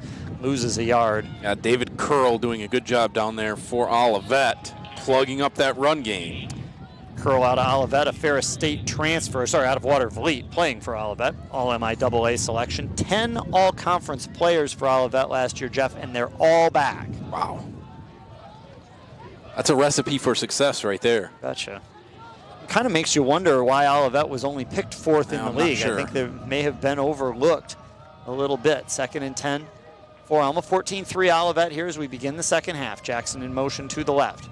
Devereaux, a little fake to Smith, now drops, stands in the pocket, looks long down the sidelines. French goes out there with a step, but the ball underthrown in the wind, and Frenchko cannot camp under it at the 20. Devereaux got hit, rolled up on a little bit.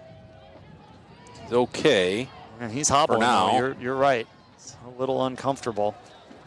There's good news for the Scots, though, in that Frenchko had a step out there on Isaiah Moon. Well, that's exactly what I talked about there in the halftime show, is I think that's what Alma needs to look for, is just to hit the big one.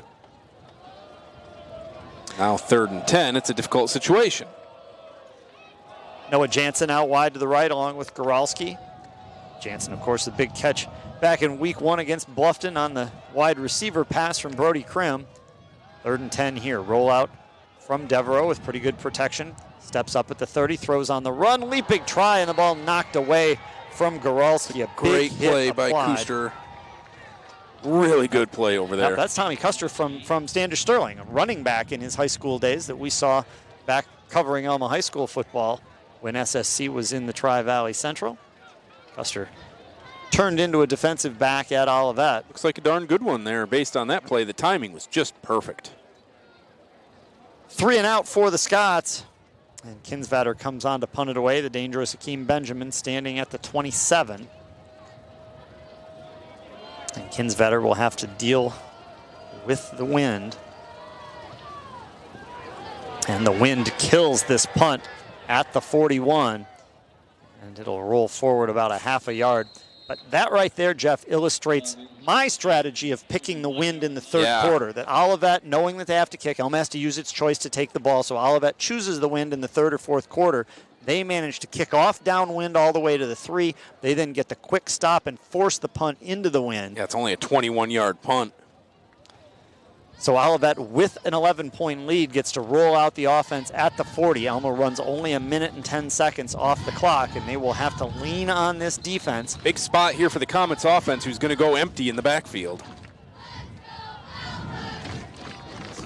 They will not only empty it out, but they will change quarterbacks and go to David Coffey out of Bay City Central. Coffey 8 of 14 on the season, 102 yards. So an interesting changeup. Coffey, the senior.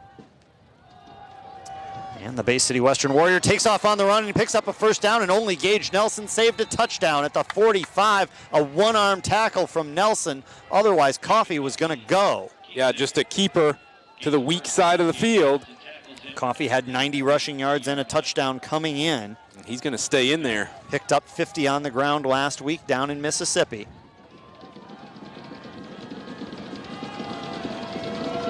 Signals out to his receivers on the right side of the formation. Ormsby, the starter, went 12 of 18, but did throw 3 interceptions. Called keeper, same play, same hole. Not quite the same result, but still a healthy pickup of 7 down to the 36. Yeah, that was 2 plays, and they just called the exact same thing both times. Very successful for Coffey. Quite interesting, though. Coffey going left. Almost all of the Olivet rush success in the first half was to the right. Again, an empty backfield, no running backs, 3 wide receivers, and a couple of tight ends. 2nd and 3 from the 36. Coffey calls his own number, same direction, trying to get outside. The Scots are ready this time, and Coffey takes a punishing hit. Roberson from behind that time. Roberson, Flowers, and Pratt all piling on. And now 3rd and 4, and a little different look now that Olivet has to deal with. Awkward spot in the field, too. 4 down territory if they gain a few, maybe not if they don't gain anything. Coffey wants to be a guidance counselor when he grows up. Right now wants to guide his team 4 yards to the 33-yard line for a first down. Motion from Ellison, who scored the touchdown at the end of the half. Straight ahead on a quarterback keeper, another first down for Coffey. What a job by the offensive play calling staff at Olivet. Coordinator Brad Rumsey out of Hillsdale, and 08 Hillsdale grad. First down to the 27-yard line on the QB keeper. Yeah, exceptional adjustment at halftime here to go to the running quarterback, and Coffey just running it straight up the middle that time for a first down, and Olivet's in business here. See what Alma can do to adjust. They haven't changed the formation yet here, have the Comets? No. Benjamin Broussard and Pagano wide to the right once again. Ball right in the middle of the field. Running left is Coffey, and tiptoes across the 25-yard line down to the 20 and leans forward to about the 18. And 9 more. You know, in the back of your head, your Alma, you think, okay, this is the play that he doesn't run it. Right, you have to be on guard, but so far, it's more of an if it ain't broke, don't fix it situation. Ellison sits down. They go to the bigger fullback or wing in Brown. Seth Young at tight end on the left side. He's an eligible receiver. They could try to sneak him out of there if they want to go to the air. 2nd and 1. Motion comes to the right. Coffey comes that direction. Roberson bursts through but whiffs on the tackle. First down, and Soffordini makes the stop at about the 13. Roberson had a crack but could not get there to hold on. I'll tell you what, Anthony Brown is pumped up for his block. Got a good piece of Pratt there. Pratt's jersey number is into an indecipherable position on his back. 1st and 10, Olivet at the 13, already leading 14-3 and marching on their first possession of the third quarter behind backup quarterback David Coffey from Bay City Western.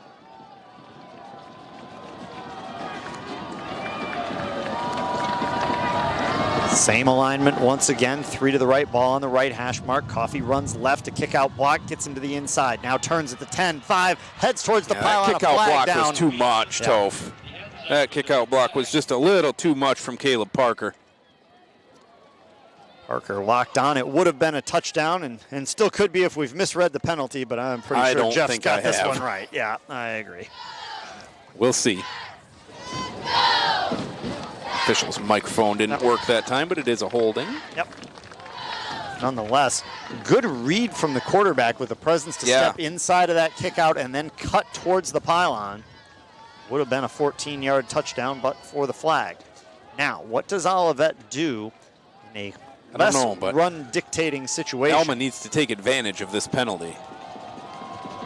Another touchdown here would put Alma into a very rough spot. Already trailing 14-3, 10:01 to play in the third quarter. Olivet keeps the alignment the same, sends Ellison in motion to the right. Quarterback keeper, another huge hole up the middle across the 15 could have driven the bus through that hole. Yeah.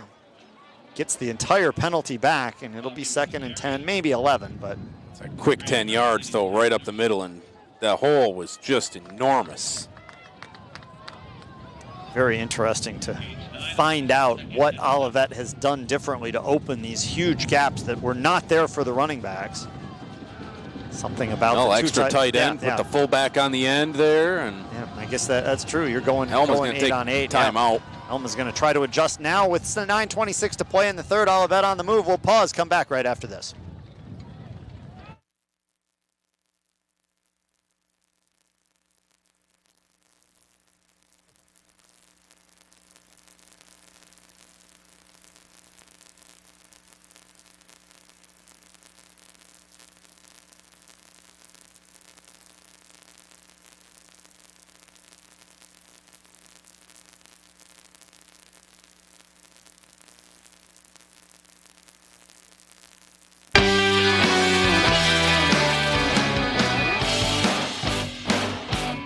Very interesting possession to start the second half for Olivet, already leading 14-3, bringing in the backup quarterback, David Coffey, and effectively saying, we're going to tell you what we're going to do. He's going to run the ball every play. Yeah. And so far, it's worked. Every play except one. And, well, I guess except 2, one with a penalty and one with a stop. But other than that, Coffey marching, 8 carries, 64 yards. That's what I was wondering, is how many times he had carried it on this drive, and it is 8 of them. Now, that may not be exactly right in the live stats. Yeah, you're right. They've credited him for the touchdown that came off the board, so it's actually 7 carries for 50 yards. Yeah, the live stats say it's 20-3 already, but not the case right now. Still only 14-3. Yeah, Alma in desperate need, though, of another exclamation point turnover. They've forced 3 already, but this... Well, I think Olivet's just decided they don't want to throw the ball. Yeah, well, I can understand that, too. But this has the earmarks of a statement drive of just pounding it right up the middle at Alma. 3 wide to the right once again for Coffey, who runs to the left. Another good kick-out block. The hole not as big, and a backside tackle will bring Coffey down after only about a 1-yard gain. Couldn't see who got there first. Looked like it might have been Jacek. It was Jacek again. Good adjustment, obviously, by Ryan Ettinger in that timeout, though. He was right in the huddle. Co-defensive coordinators for the Scots, Ryan Ettinger and Scotty Cole. Ryan right there. He is standing at the 23-yard line, directing traffic. Yeah, he looks like he knows what to do, but it's hard to adjust it on the fly like this. Right, can't turn the dials all that quickly. 3rd down and 11. Motion to the right out of the same formation we've seen this entire drive, and Coffey keeps it again. Hole up the middle to the 10. Great tackle in there by Flowers at the 10. That road was going to, that road was going to part again, and instead it brings on the field goal unit and Roos. That entire drive, those 3 receivers out to the right were nothing more than decoys. Yeah. Meant to take 3, maybe 4 players out of the play. Be very curious to see if Olivet goes back to that on their next possession, or if that was just a 1 drive, try this, bank that Alma can't adjust that quickly, and then we'll go back to our base offense on the next go-around. Roos will try from 23. Hold from Sign is down. Pressure late and kick good. 17-3, a 14-point Olivet lead. 7:57 to play in the third quarter. We will be back to Bulky Field right after this.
Dominant drive from Olivet stalls in the red zone and results in a field goal.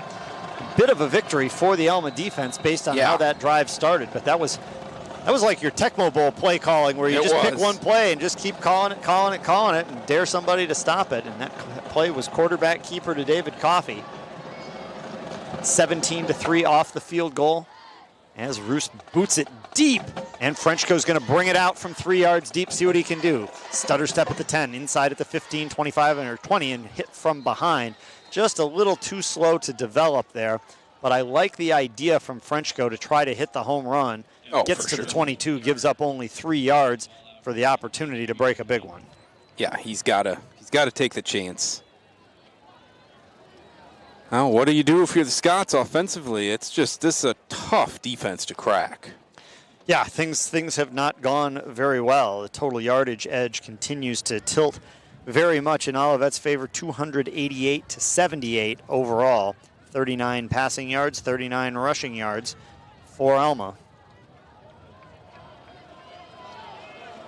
And we'll see what they can draw up from the 23-yard line, down by 14.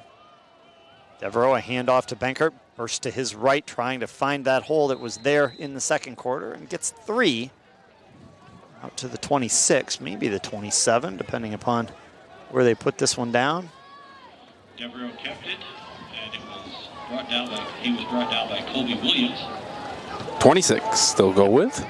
Gains 3 yards. Took a while to decide on that one. Williams, the Auburn Hills native, makes the tackle. Williamson is the Carleton native.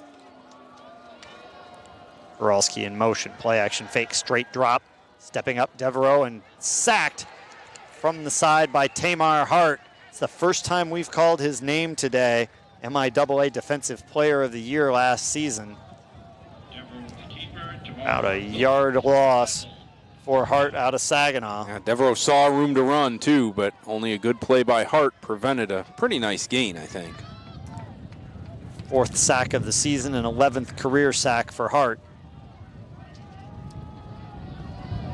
3rd down and 8. Alma's got to make something happen here, down by 14 with not a lot of offense.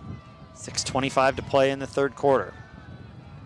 Devereaux drops it underneath, caught by Frenchco with a little bit of space, goes outside, steps through a tackle at the 30, now backs up, and was about a yard short of the first down, and then backed up, and he's going to end up about 2.5 yards short.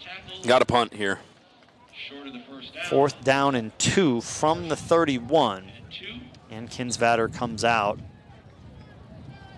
I like the idea of getting the ball in space to Frenchco. Frenchco disappointed he couldn't make even more out of that. Did what he could.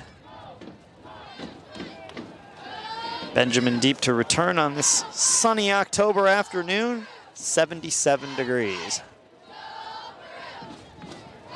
Spiraling kick, fair catch signal. Duma gives him room. Benjamin grabs it at the 40. Now let's see who we summoned from the Olivet bench to play quarterback. Looks like it's going to be Ormsby. Well, they're both in side there. by side in there. Ormsby number 6, Coffey number 12. I saw Ormsby snapping up the helmet, so I thought maybe, but we'll see. David Coffey came in, quarterbacked the first possession of the half on all quarterback runs, generating a field goal, which brings us to 17-3 where we stand at the moment. With life-saving treatments, Epsilon has supported. And it is indeed Ormsby. Coffey just a decoy in that huddle and stays on the sidelines. It's a sideline huddle, so not an illegal substitution situation or anything. So Ormsby, the freshman, 12 of 18, a touchdown and 3 interceptions, returns. Now working with a 14-point lead at 17-3. Surveys the field, patiently waiting, now takes the snap, hands it off to Nuke Crowell off the left side into the arms of Pratt, trying to strip that football out. Ripping at it. Pulling him backwards. It'll be about a 3-yard gain, even though Crowell ends the play 6 yards behind the line of scrimmage after the various efforts. Breeze picking up a little bit. It is. Crowell will check out. Barnett come in. He had the 55-yard touchdown that opened the scoring.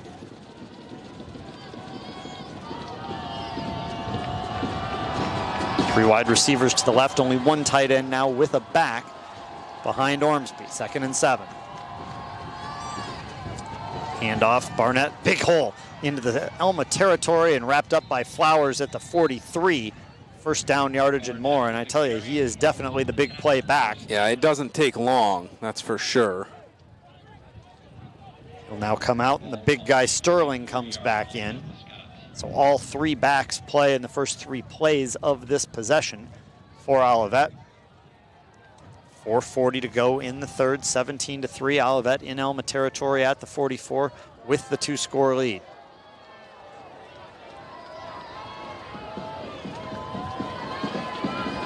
Andrew Sycamore calling out the protections from his center position. Handoff and a nice play, but then the ball comes loose, but it's going to be recovered. Sterling just coughed it up 3 yards forward. But Johnny on the spot out there, I think it's Pagano who fell on it. No, it's not. It's not Pagano. It's Johnson, Keon Johnson, who got there. That was the chance for Alma. It was. Overall, it's a 9-yard pickup, about 6 before the fumble and 3 on the recovery. 2nd and 1. Comets go back to Crowell.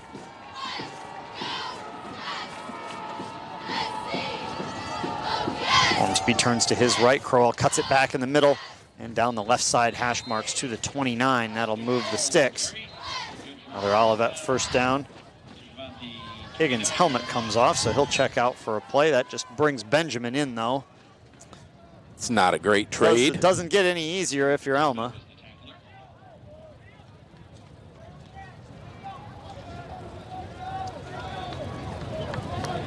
Jakari Hamilton out there as well. Olivet has not looked his way in the passing game yet, but he will be the widest of 3 receivers on the right-hand side. First down from the Alma 29, 3:12 to play in the third, 17-3 Olivet.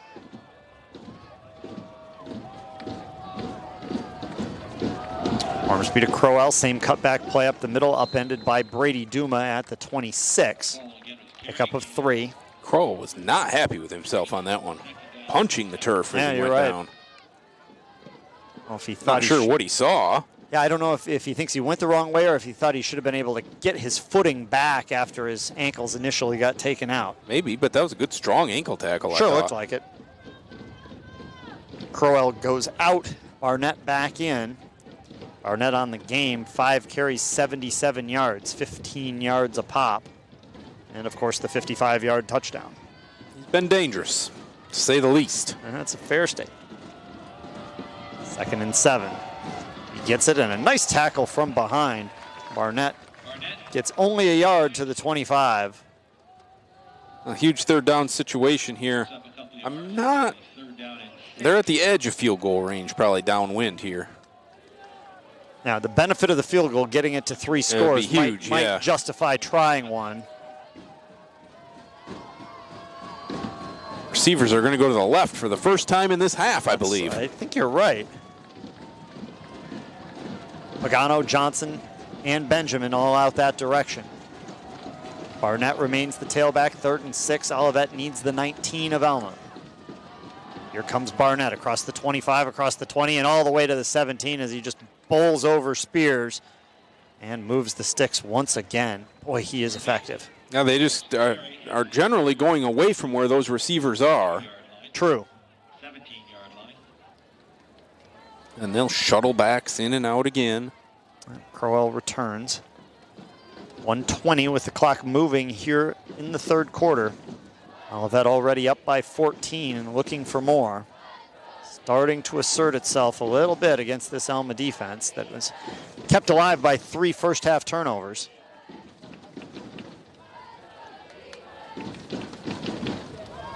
Handoff, Crowell, left side, cuts inside a kick-out block, now still on his feet at the 10, outside at the 5, pushed out of bounds by Spears. But another first down, this time by Crowell. And Olivet ever so slightly running downhill now. They are, you're right. They've run a lot of offensive plays in this 3rd quarter. 1st and goal at the 5. I believe Scott's only run 3 plays in this entire quarter. triad of receivers come to the right. Scots have 2 offensive possessions. So they've run 6 plays. 34 seconds left in the third. Fumble on the snap. That ball's still loose. Who got there at the bottom of the pile? The snap never got to Ormsby, but Olivet. I think Ormsby dove in there and got it at the end of the day. Nobody saw the ball wrestling for it, but it is Olivet possession, 2nd and goal. But, the Scots had another chance. I actually thought it was Fumble-Ruski for a second. I mean, it almost looked like it, but I don't think you do that out of the shotgun at the 5-yard line. It's going to end the quarter. You're right, and everybody will regroup for the 4th. It'll be 2nd and goal, Olivet leading 17-3. Back for the 4th quarter right after this.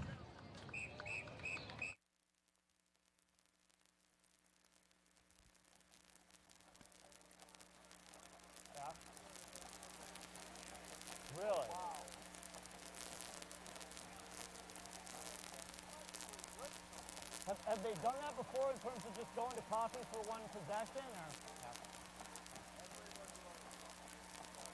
The running guy, yeah.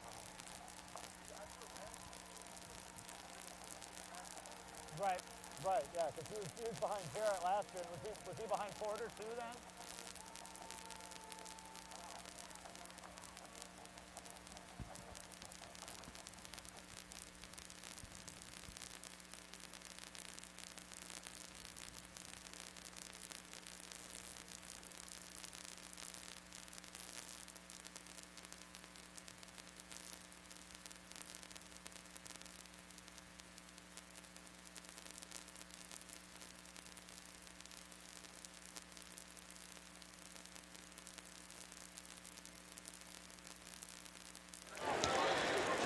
Olivet 15 minutes away from spoiling Alma's homecoming. 17-3 Comets, and they're knocking on the doorstep. 2nd and goal from the Alma 5. Olivet has fumbled twice on this drive, but got both back.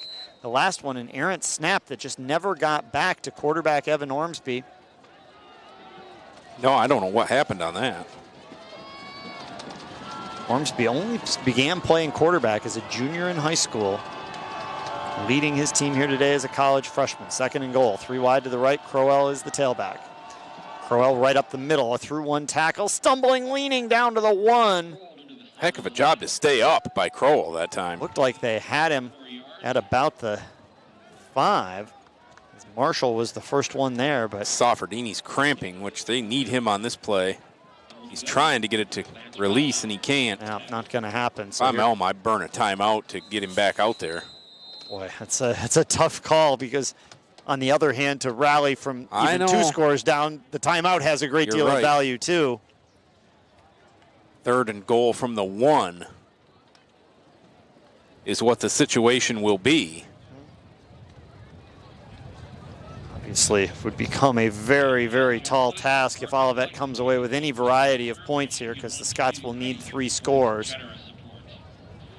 Soffordini just a cramp in that left calf. Well, again, a lot of plays run by Olivet in that 3rd quarter, and I think it's worn Alma down a little bit. Yeah, that's true. 19 3rd quarter plays versus, as you said, 6 for Alma. Yeah. Big difference. Time of possession, of course, tilted very much towards Olivet. 25 minutes through 3 quarters versus 19 and a half for the Scots. Soffordini up and working his way off the field. And part of the problem is that he may not be fully ready to go. Yeah, you're right. When you have a cramp like that, even when it releases, you're still a little bit uncomfortable for a few minutes. So Alma will try to clog the middle via other means. 3rd down and goal from the 1. It'll be Pratt at middle linebacker. Spears steps into more of a linebacking spot. And it looks like Ormsby will go under center on 3rd and 1 and try to sneak it in. Gets a push from behind and plows across for a touchdown, but a flag. Hold on. The helmet of the Scots went flying off as... Oh, it's not an Alma helmet. It's the helmet of Ormsby. Okay. It is a touchdown unless this penalty negates it somehow, but I don't probably think it will. A defensive call based on Ormsby's helmet coming off. Yeah, I think so, which that'll be assessed on the kickoff, and they'll just be able to blow a kick right through the end zone now. Well, into the wind. Like I said, they'll have a little breeze to deal with. Might encourage them to bloop it or something. Sure. we'll wait for an official ruling. They are asking the Olivet sideline when they want the penalty enforced. So it is going to be an Alma penalty. We're just waiting on the exact announcement. But that'll make it 23-3 Olivet on the quarterback sneak by Ormsby. Touchdown is good. After the play was over, unsportsmanlike conduct, defense number 33. A 15-yard penalty would be enforced on the kickoff. Just as we expected. Bruce on for the PAT to try to make the lead 21. And on some level, Olivet just kind of wearing the Scots defense out a little, I think, as much as anything. And you talked about the number of plays that they ran in the quarter. High snap put down by Sign, and Roos boots it up and through. 24-3, 14-10 left in the fourth quarter. Back to Balke Field in a minute.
Roos approaches from the 50 and indeed tries to kick it deep. It hangs up though, and Frenchco is going to down it. Had a chance, but it's a little different coming from 3 yards deep when everybody started 15 yards closer. Alma will take it at the 25, but now facing a 24-3 deficit. And now not only do they need to move the ball, but they got to move it in a hurry. Right, it'll be interesting to see what they try to do offensively here. I know during that last Olivet possession, the entire offense was brought over to the bench, and a drawing board was over there with markers and everything else. So something unusual, I would expect. We'll have to wait and see. Scott's offensive coaching staff is split, with Zach Riepma, the coordinator, up here on the roof with us, and then a variety of coaches down on the sidelines. Both defensive coordinators stay on the sidelines. And the Scots offense will jog it out, but now looking at a 21-point deficit with 14 minutes to operate. Goralski's at tailback here. Trent Devereaux in the shotgun, 7 of 18 passing, only 46 yards today for the Chesaning grad. Toss to the left to Goralski, try to get him outside, brings it up the numbers on the left, and not much room. No. Gonna lose maybe a half a yard, I think, by the time all is said and done. Moon, the first of many tacklers. Say right at the 25, so no gain, no loss.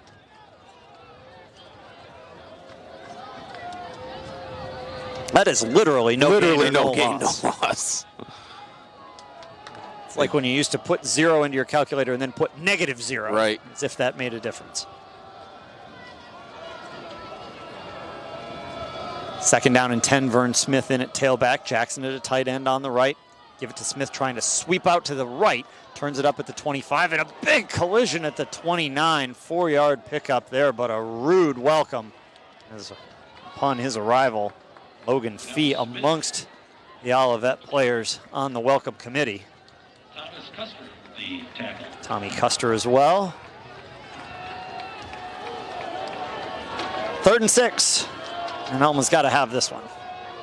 Yes. Devereaux with Smith behind. They'll bunch the receivers in tight to the line of scrimmage. The line all up in 2-point stances. Quick throw, tipped up high in the air. Webb tried to adjust and get to it, knowing that he could kind of shove his defender away after the tip, but could not get there. It's incomplete at the 38.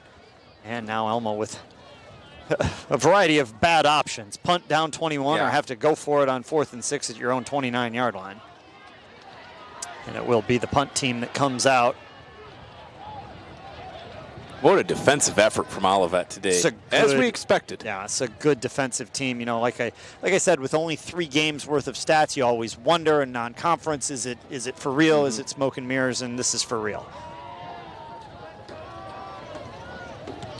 Spiraling kick from Kinsvatter, another fair catch. Kinsvatter has done an incredible job of preventing Benjamin from returning the ball. Fair catches basically all day for Benjamin. Talking with the Olivet folks up here on the roof, they said that the idea of bringing Coffee in for that possession is something similar to how he's been used all year. A very dedicated young man who's kind of been second banana his entire career at Olivet, behind, of course, the great Lane Porter, who I think was an MIAA Offensive Player of the Year. If not, he was definitely in the running for it. Caleb Jarrett last year in the abbreviated season, and then hanging around for an extra season, still as the backup with Ormsby winning the job as a freshman. Nice to see somebody like that get a possession and to lead his team down the field to a field goal. Part of this 24-3 Olivet lead back at the beginning of the third quarter. Ormsby returned, scored a touchdown himself on the previous possession, and he'll handle the duties now with 12:45 to go in the fourth. Straightaway drop, good protection, throws over the middle, and it's tipped. I'm not sure, was that tipped by the umpire or by a player? I'm not sure. Appeared to be right at the head of the man in the black and white stripes. Nonetheless, incomplete. Didn't end up anywhere near the receiver. No, to the point that I'm not quite sure who the receiver was supposed to be. 2nd and 10. Breakdown of rushing yards for Olivet. Barnett has done most of the damage. 7 carries, 86 yards, and the 55-yard touchdown. 54 for Coffee as the quarterback, and then 36 each for Sterling and Crowell. Ormsby has to tip the snap to himself, and he'll just take off and try to make something out of this play. And, man, drives the pile. The offensive linemen join in, and this thing turns into about a 4-yard gain. And coaching staff is thrilled to see that fight from their team. Ormsby loses his helmet again. No flag this time. And this time, because there's no flag, that means Ormsby must come out, and Coffee will come in. And I'd care to wager it, well, I guess 3rd and 6. Maybe they'll change the play call, but 3rd and 11, and they ran it last time. That's true. From the 37-yard line, Coffee returns at quarterback. They keep the formation the same with his standard 2 tight end alignment. He'll call his own number to the right, noses into the hole up the middle. Very comes close. Up, I thought a yard short, but the linesman is close and signals the chains to move, and it is a first down. David Coffee gets it done again. That's... I don't like moving it like that. Interestingly, Coffee earns the opportunity to stay in the game. As far as I know, Ormsby should be capable of returning. Yeah. Didn't appear that he was injured. I think he just went still out over there because of getting his helmet worked on. Man, if you opened a helmet repair business, you could make some coin today. Well, he's limping around a little bit, actually. Okay, well, and maybe with a 24-3 lead and an established senior backup, you let him run some more plays. Left side carry for Coffee for 4 to the 47. Make it 2nd and 6. Clock ticks down. 11:20 and counting. Here he comes. Gain of 4, 2nd down and 6. Now Ormsby's ready to go. Coffee will give a little high five. The 47-yard line. Talk about someone who has a role and has played it very, very well. Yep. David Coffee.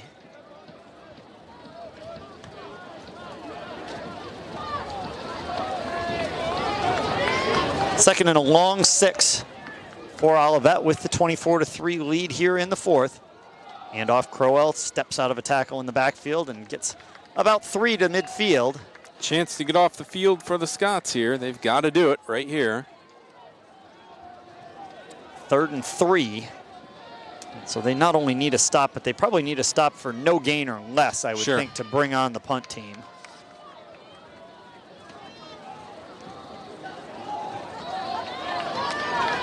Three receivers to the right. Hamilton and Broussard are the widest. Higgins on the inside slot. 3rd and 3 with Crowell in the backfield. He gets it right up the middle, steps to his left, hit at the 50, breaks the tackle, and now he'll get the first down and a little bit more. 45 down to the 42. Scott's had a chance and could not bring down Nuke Crowell. Golden opportunity there.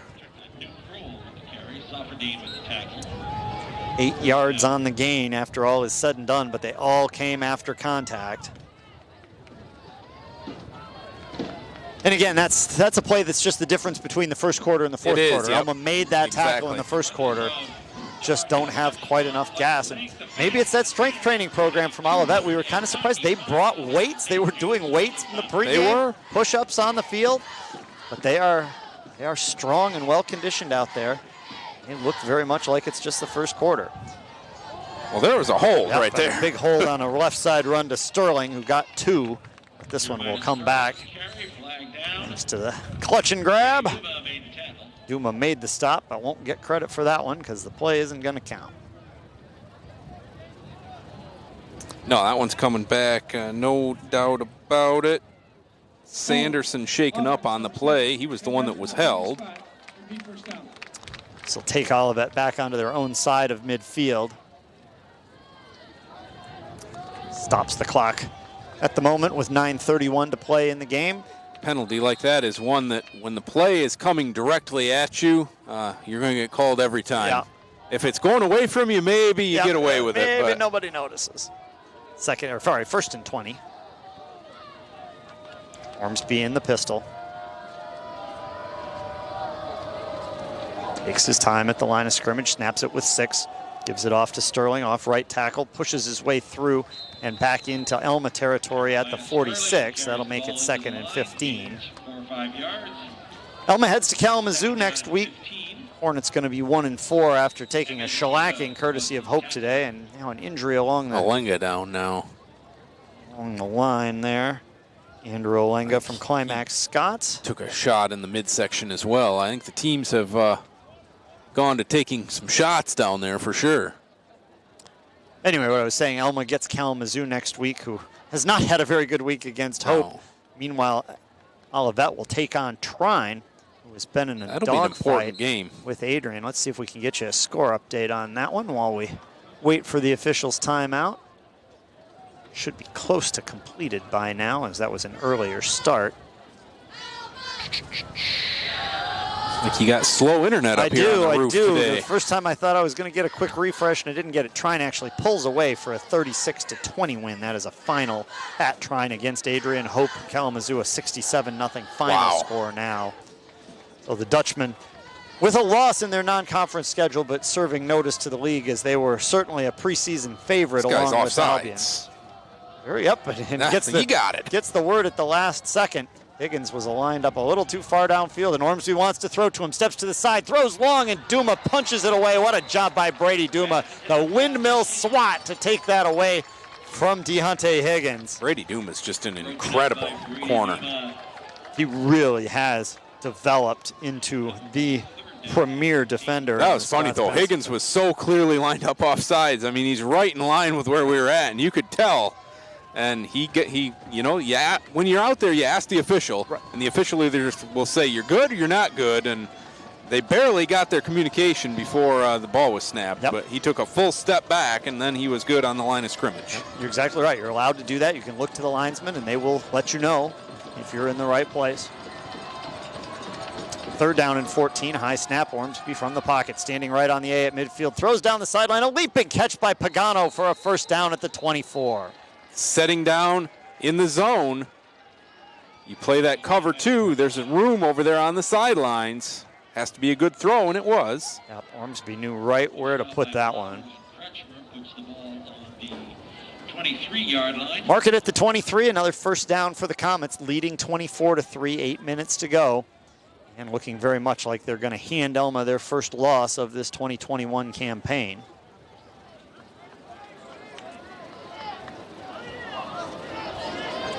Ormsby a glance to his left and using as much of the play clock as possible.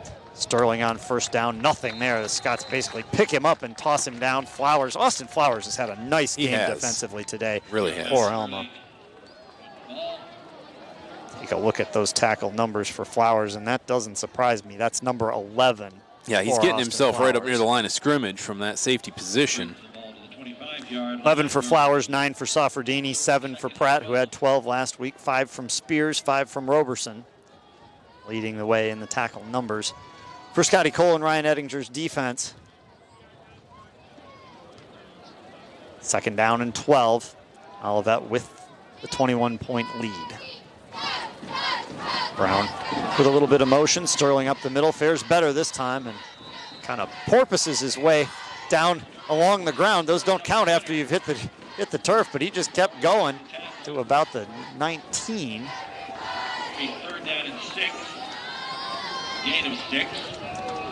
Ball's on the 19-yard line. 3rd down and 6 after the nice pickup from Sterling out of Benton Harbor.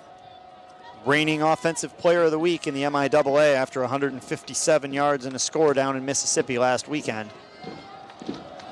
Broussard, who was key to the touchdown drive at the end of the first half, comes on late. 24-3 Olivet, 3rd down and 6 at the Alma 19. Play action, quick throw, tipped at the line of scrimmage. Good work. I think Mativa got that one. One of the Scots certainly did. Might have been Garrett Pratt. But they had a seam route set up, I think, to Young. Looks like they're going to go for it. Alma knocked that one down. 4th and 6. Hamilton will come back on. Ball goes off. No balls thrown to Cerqueirius Ball today. Just 2 receptions on the season for the Bridgeport grad and transfer from Grand Valley State. Heck of an athlete. Oh, you are not kidding. Things didn't end well for him last time he was in Alma. But that's true. His basketball season did not end the way that he wanted it to. 4th down and 6. That was an undefeated Bridgeport team during the regular season. And a throw to the right, and it's intercepted by Connor Duma at the 1. The 4th Alma interception of the day. It'll be somewhat of a hollow feeling because the defense is going to come out on a losing end of this. But boy, they have been a thorn in the side of the Olivet passing attack. Defense did everything they could today against a really good Olivet team, and they've created 4 turnovers. Offense hasn't turned it over, I don't believe, have they? I don't think so. I don't think they. No. +4 in the turnover margin and down 21. That shows how good that Olivet defense is. That is a fair point. You got to really tip your cap to them. Connor Duma's first interception of the year. He's still 4 down to his brother. Not sure who's the older of the Dumas. They are twins. That was a very similar interception to Brady's. Connor got turned around a lot earlier on that one, but they both had inside position on balls thrown to the corner of the end zone. Ball is at the 1-yard line, is. though, so Alma's got a little bit of work to do just to get to safety. As Devereaux stands on the tee and Scottson tries to throw from the end zone. Pressure comes, ball tipped at the line of scrimmage and incomplete. Might have got his arm hit even, I'm not sure. Well, he ended up flat on his back, and Bankert, the blocker, was flattened as well. A whole Olivet steamrolling crew came through, 2nd and 10. 6:11 to play, 24-3 Olivet. Alma with an interception in the end zone and an interception on the 1-yard line, but for those 2 things, Olivet could have bumped the numbers up even higher. Remember, it's an Olivet team that averages 47 points per game. Alma's held them to 23 or 24, but Alma themselves held to 3 despite averaging 39. From the end zone, handoff, Bankert gets out, spins, now stays on his feet at the 5, out to the 7. Nice work by the Kennewood Hills grad. Bankert's been pretty good today. Considering, all things considered. Yeah, he's certainly been the most effective of the Alma backs. That'll be a total of 38 yards once that carry gets added into his stats. Vern Smith with 18. It's not a lot of room. Yeah, 2 of them combined for 50 yards. Frenchco with 11 yards on the reverse, and then Devereaux giving up 19 in sack yardage. So Alma still struggling in the rushing department. They are over the season average of what Olivet allows, which is 33, but not by much. Devereaux drops into the end zone on 3rd down, under pressure and sacked for a safety. There's Tamar Hart, the MIAA Defensive Player of the Year, flying through on a delayed blitz. Devereaux with nowhere to go for the ball, and it's 26-3. He couldn't even have attempted to pass that. No, and that will run the rushing yard numbers back down.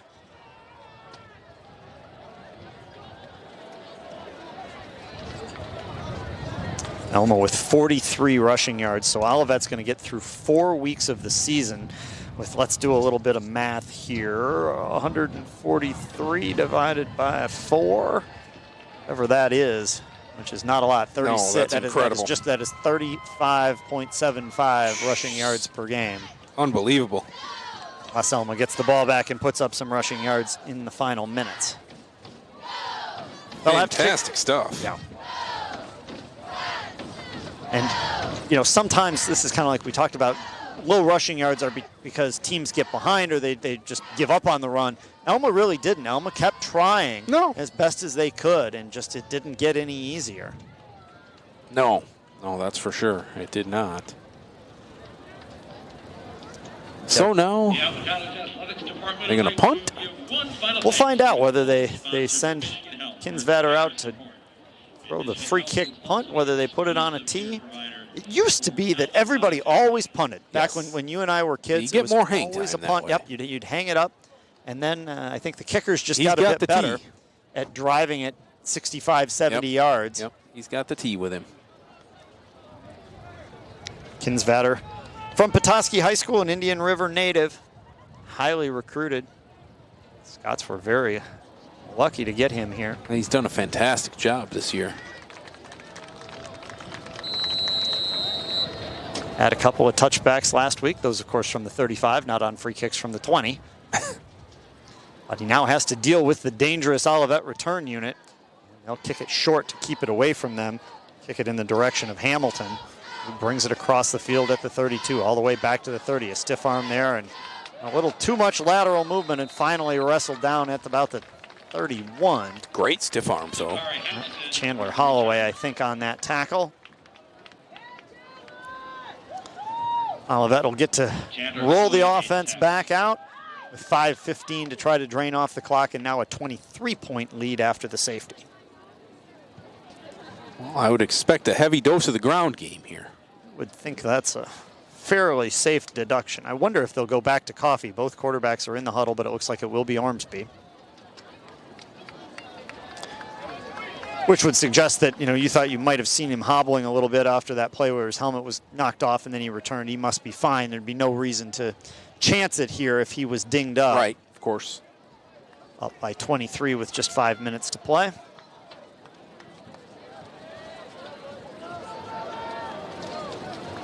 From the 31-yard line, Olivet. Oh, and an errant snap, and this one's loose all the way back at the 8, or at the 16. Ball still loose.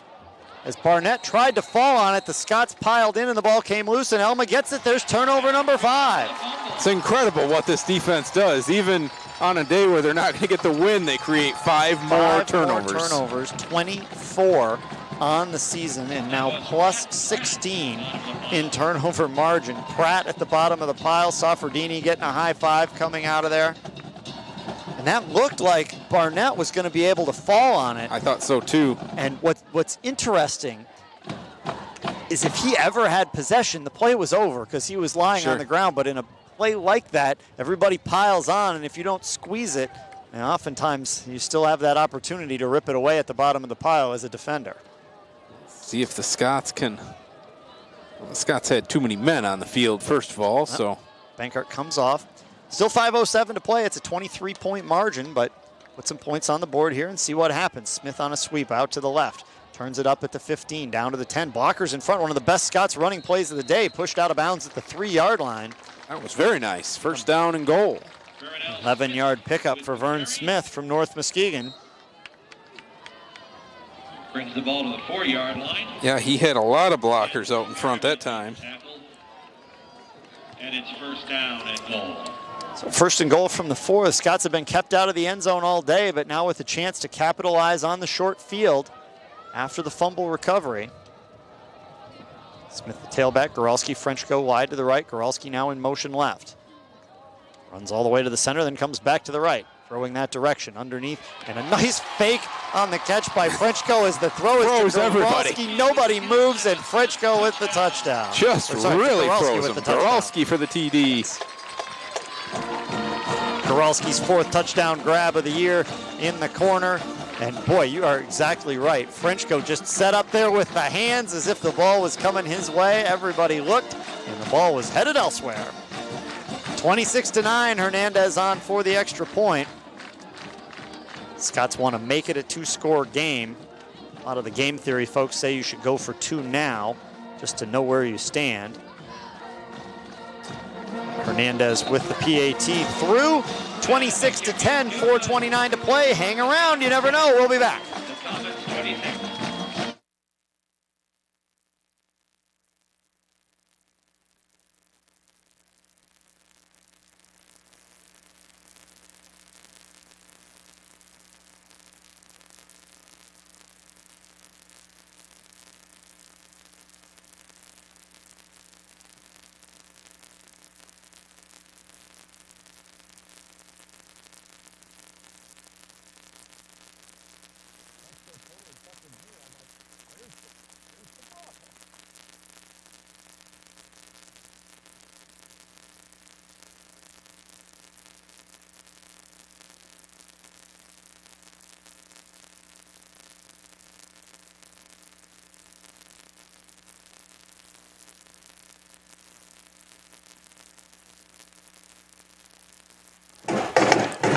Just as it looked like all hope was lost, Alma puts a touchdown on the board and now sets up for an onside kick with Hernandez. Ball teed up on the 35. 6 defenders to the near side. A little high pooch, and it's going to land. This is loose on the ground. Who's going to get there? Still loose and still loose. Hold on. Olivet's got to the bottom of it. Oh, man. That was Olivet close. Alma had a chance. Akeem Benjamin, I believe, has this one. They're still wrestling for it in there. But holy moly.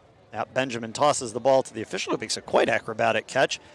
You could not ask for a better opportunity as the somebody kicked it at one point too. That ball was rolling and bouncing along. You look at Hernandez come off, hanging his head, saying, "Gosh, that's as good as I can do for you." That was perfect. See, Chaplain Andrew Palmerville with a tap on the shoulder pad. Congratulate Hernandez. Alex Dean over there as well. Team captain embracing the kicker, letting him know that he did exactly what he was supposed to do. Gonna put a headset on him and let him know. I heard you hear Riepma say, "Hey, get your head up. That's a great kick." Exactly. First down, Olivet. Now up only by 16. Run to Barnett, and he's brought down immediately. A loss of a yard. Alma has 2 more timeouts left, and we'll see when they choose to use them. Ormsby really is limping around out there. Yeah, a little bit. Especially in this situation where you're trying to kill clock, I would think you might just go to coffee. That's what I would think too, but that's not the thinking that they've got. Clock goes down under 4 minutes. It'll be second down and 12, 26-10. Sun came out and it is bright all of a sudden. It is. Getting a little lower. We're in the southwest sky. Broussard in motion. Comes back to the left. Olivet snaps it, comes right side with Crowell, this time with a hole and near first down yardage. Can the Scots hold him back? I don't think so. I think this is going to be a first down for Nuke Crowell. That'll buy Olivet the opportunity to run. He's not getting a very good spot. You're right, but the official, the linesmen are just going to say move the chains anyway. That's the second or third time, and that seems common that sometimes the lines crew just moves the chains in close situations. I don't totally understand what decides when we measure and when we don't. But that's been consistent all day. First down, Olivet at the Alma 47. 3:04 to go. Play action fake. Olivet's going to throw. They'll air it out. Broussard with a nice catch, an inside move to get away from Flowers, and Duma will wrestle him down at the 17. That's a bold call. Caught that. That is a bold call to find the window in double coverage. Hanging on to a 16-point lead. 2:56 isn't a lot of time, but if you turn it over in a game where you've thrown 4 interceptions.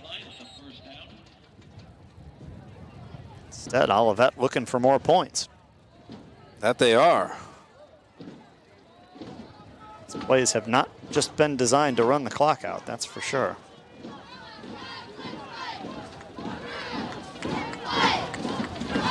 Crowell stands at the 21, line of scrimmage is the 16, 2 wide receivers right, Broussard to the left. Crowell up the middle. Finds about 3, 4 down to the 12. Yeah, they snapped that one with still 8 seconds on the clock. Interesting. I'd be running that down to 0 every time. In general, in this second half, I feel like Ormsby has done just that. He's taken a lot of time at the line of scrimmage, been patient, looked around.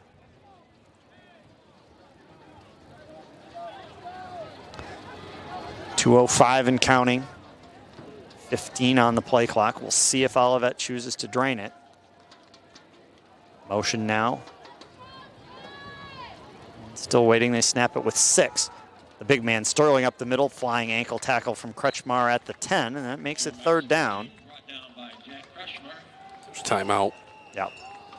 Alma stops it, recognizing that the only path to victory is a stop here, a missed field goal, and then a lot of offensive miracles, but preserve 1:40 to give it a chance. That's the right time to do it. Certainly shouldn't wait any longer than this. You could maybe justify having done it even sooner. Probably try a run blitz of some sort here. Dare them to throw it. Right, even though Olivet has shown that they're willing to throw on this possession, I think you're right, that you still create a situation where they've got to do that to be successful. And if they want to, then fine. You're right. You're right. We'll see what happens. I think you dial up the run blitz, though.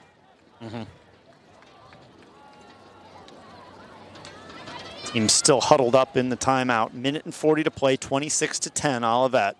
Lengthy timeout here. Does seem that way, doesn't it?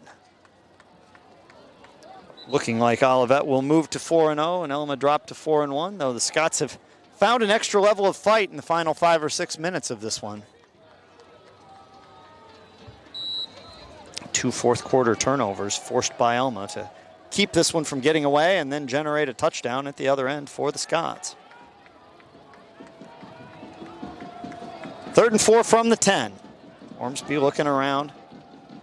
Calls for the ball, hands it off to Sterling. Slices across the 10, steps left at the 5. He's got the first down. Soffordini hauls him down at the 3. Should just be able to run it out now. Yep, and Scots with an injured player as well.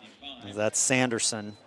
Just now, well, he's been in and out a couple times. Trying to get to his feet, and he's going to sit this one down. Not sure if this is a cramp as well or what. He looked like he believed he was going to pop up, and didn't happen. Some sort of lower body injury. Exactly the case, I do believe. Pauses the clock again with 1:33 to go. Sanderson, a Perry product, first team Lansing State Journal defensive lineman back in his high school days, now a sophomore. Split a sack last week at Martin Luther. This will be an interesting one for the Scots to analyze because a lot of positives. The defense forces 5 turnovers. They give up 440 total yards.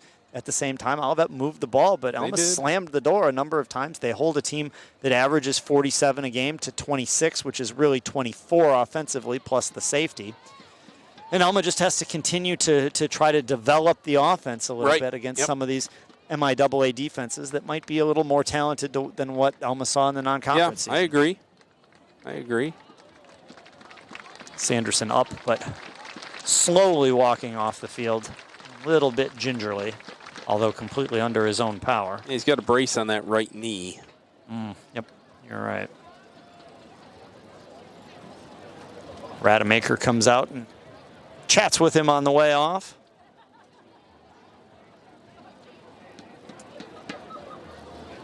We'll get the teams out here for final bits. Of course, still some remaining festivities and events for the rest of homecoming weekend for folks hanging around. Lovely homecoming weekend it's been. Perfect weather here at Alma College, and well attended as you would expect. Oh yes, very well attended. Folks not familiar, the Scots couple their class reunions with homecoming, which is a big part of the draw, an opportunity to see lots and lots of people. Clock restarted at 1:27. So Olivet can actually run this down under a minute before they snap it if they want to. 1st and goal from the 4-yard line. Elmo with 1 timeout left. Ellison, who had the touchdown at the end of the first half, is the fullback. And off Sterling, right side, squeezes through a hole and leans it across for a touchdown, his 5th of the year. And that makes it 32-10.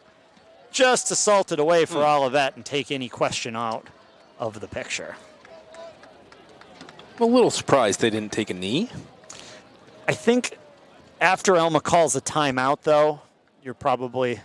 That was a while ago, though. Yeah, well, how many plays, though? 2 plays? Oh, fresh set of downs ago. Yeah, I guess so.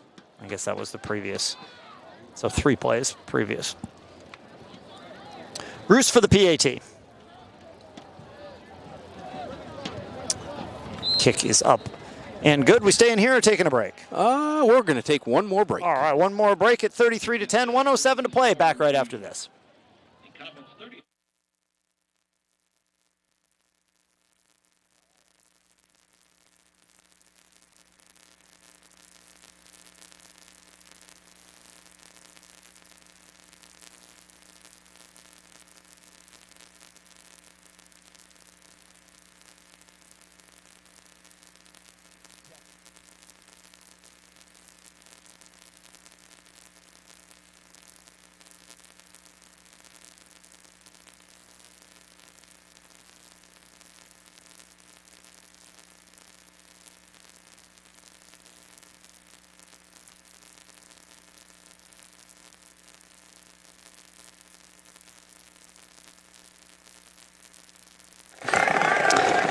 1:07 to go here at Balke Field. 33-10. Olivet tacks on a late touchdown after Alma scored following the out.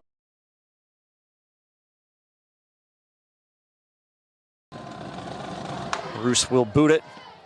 And the Scots with some new return personnel back will bring it out. I think this is Brody Krim out to the 35. It is. Talking about Scots alums, of course, your wife is one of those, and I see her report from the homecoming parade that son Elliot maybe not quite ready to hang out with Scotty quite yet. The rest of the parade, though, was a huge. He loved it. He loved every second of it, other than Scotty. But there you go. Flag came in late after that return. I think it's on Olivet. Unsportsmanlike conduct. Olivet, number 4. It was indeed.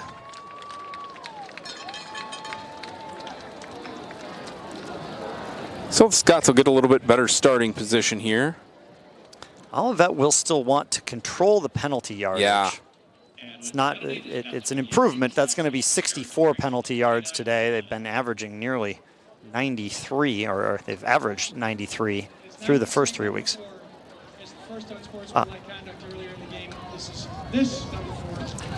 Don't know if you could hear that number 4 versus that number 4. The comment from the official over the crowd mic, but 2 unsportsmanlike conducts would be an ejection. Both unsportsmanlikes were called on number 4 for Olivet, but it's the opposite number 4s. Yep. Andrew Campbell and Jakari Hamilton with 1 apiece. So exactly 2. There's a math problem lurking here that if you have 3 unsportsmanlikes on the same number, then someone is done. Yeah. Handoff up the middle for Alma to start this possession as they bring some new faces in. That's Brendan Coulter, a sophomore running back from Roscommon, picking up a yard. Brendan Coulter with the carry. Fosmore is back in at quarterback, by the way.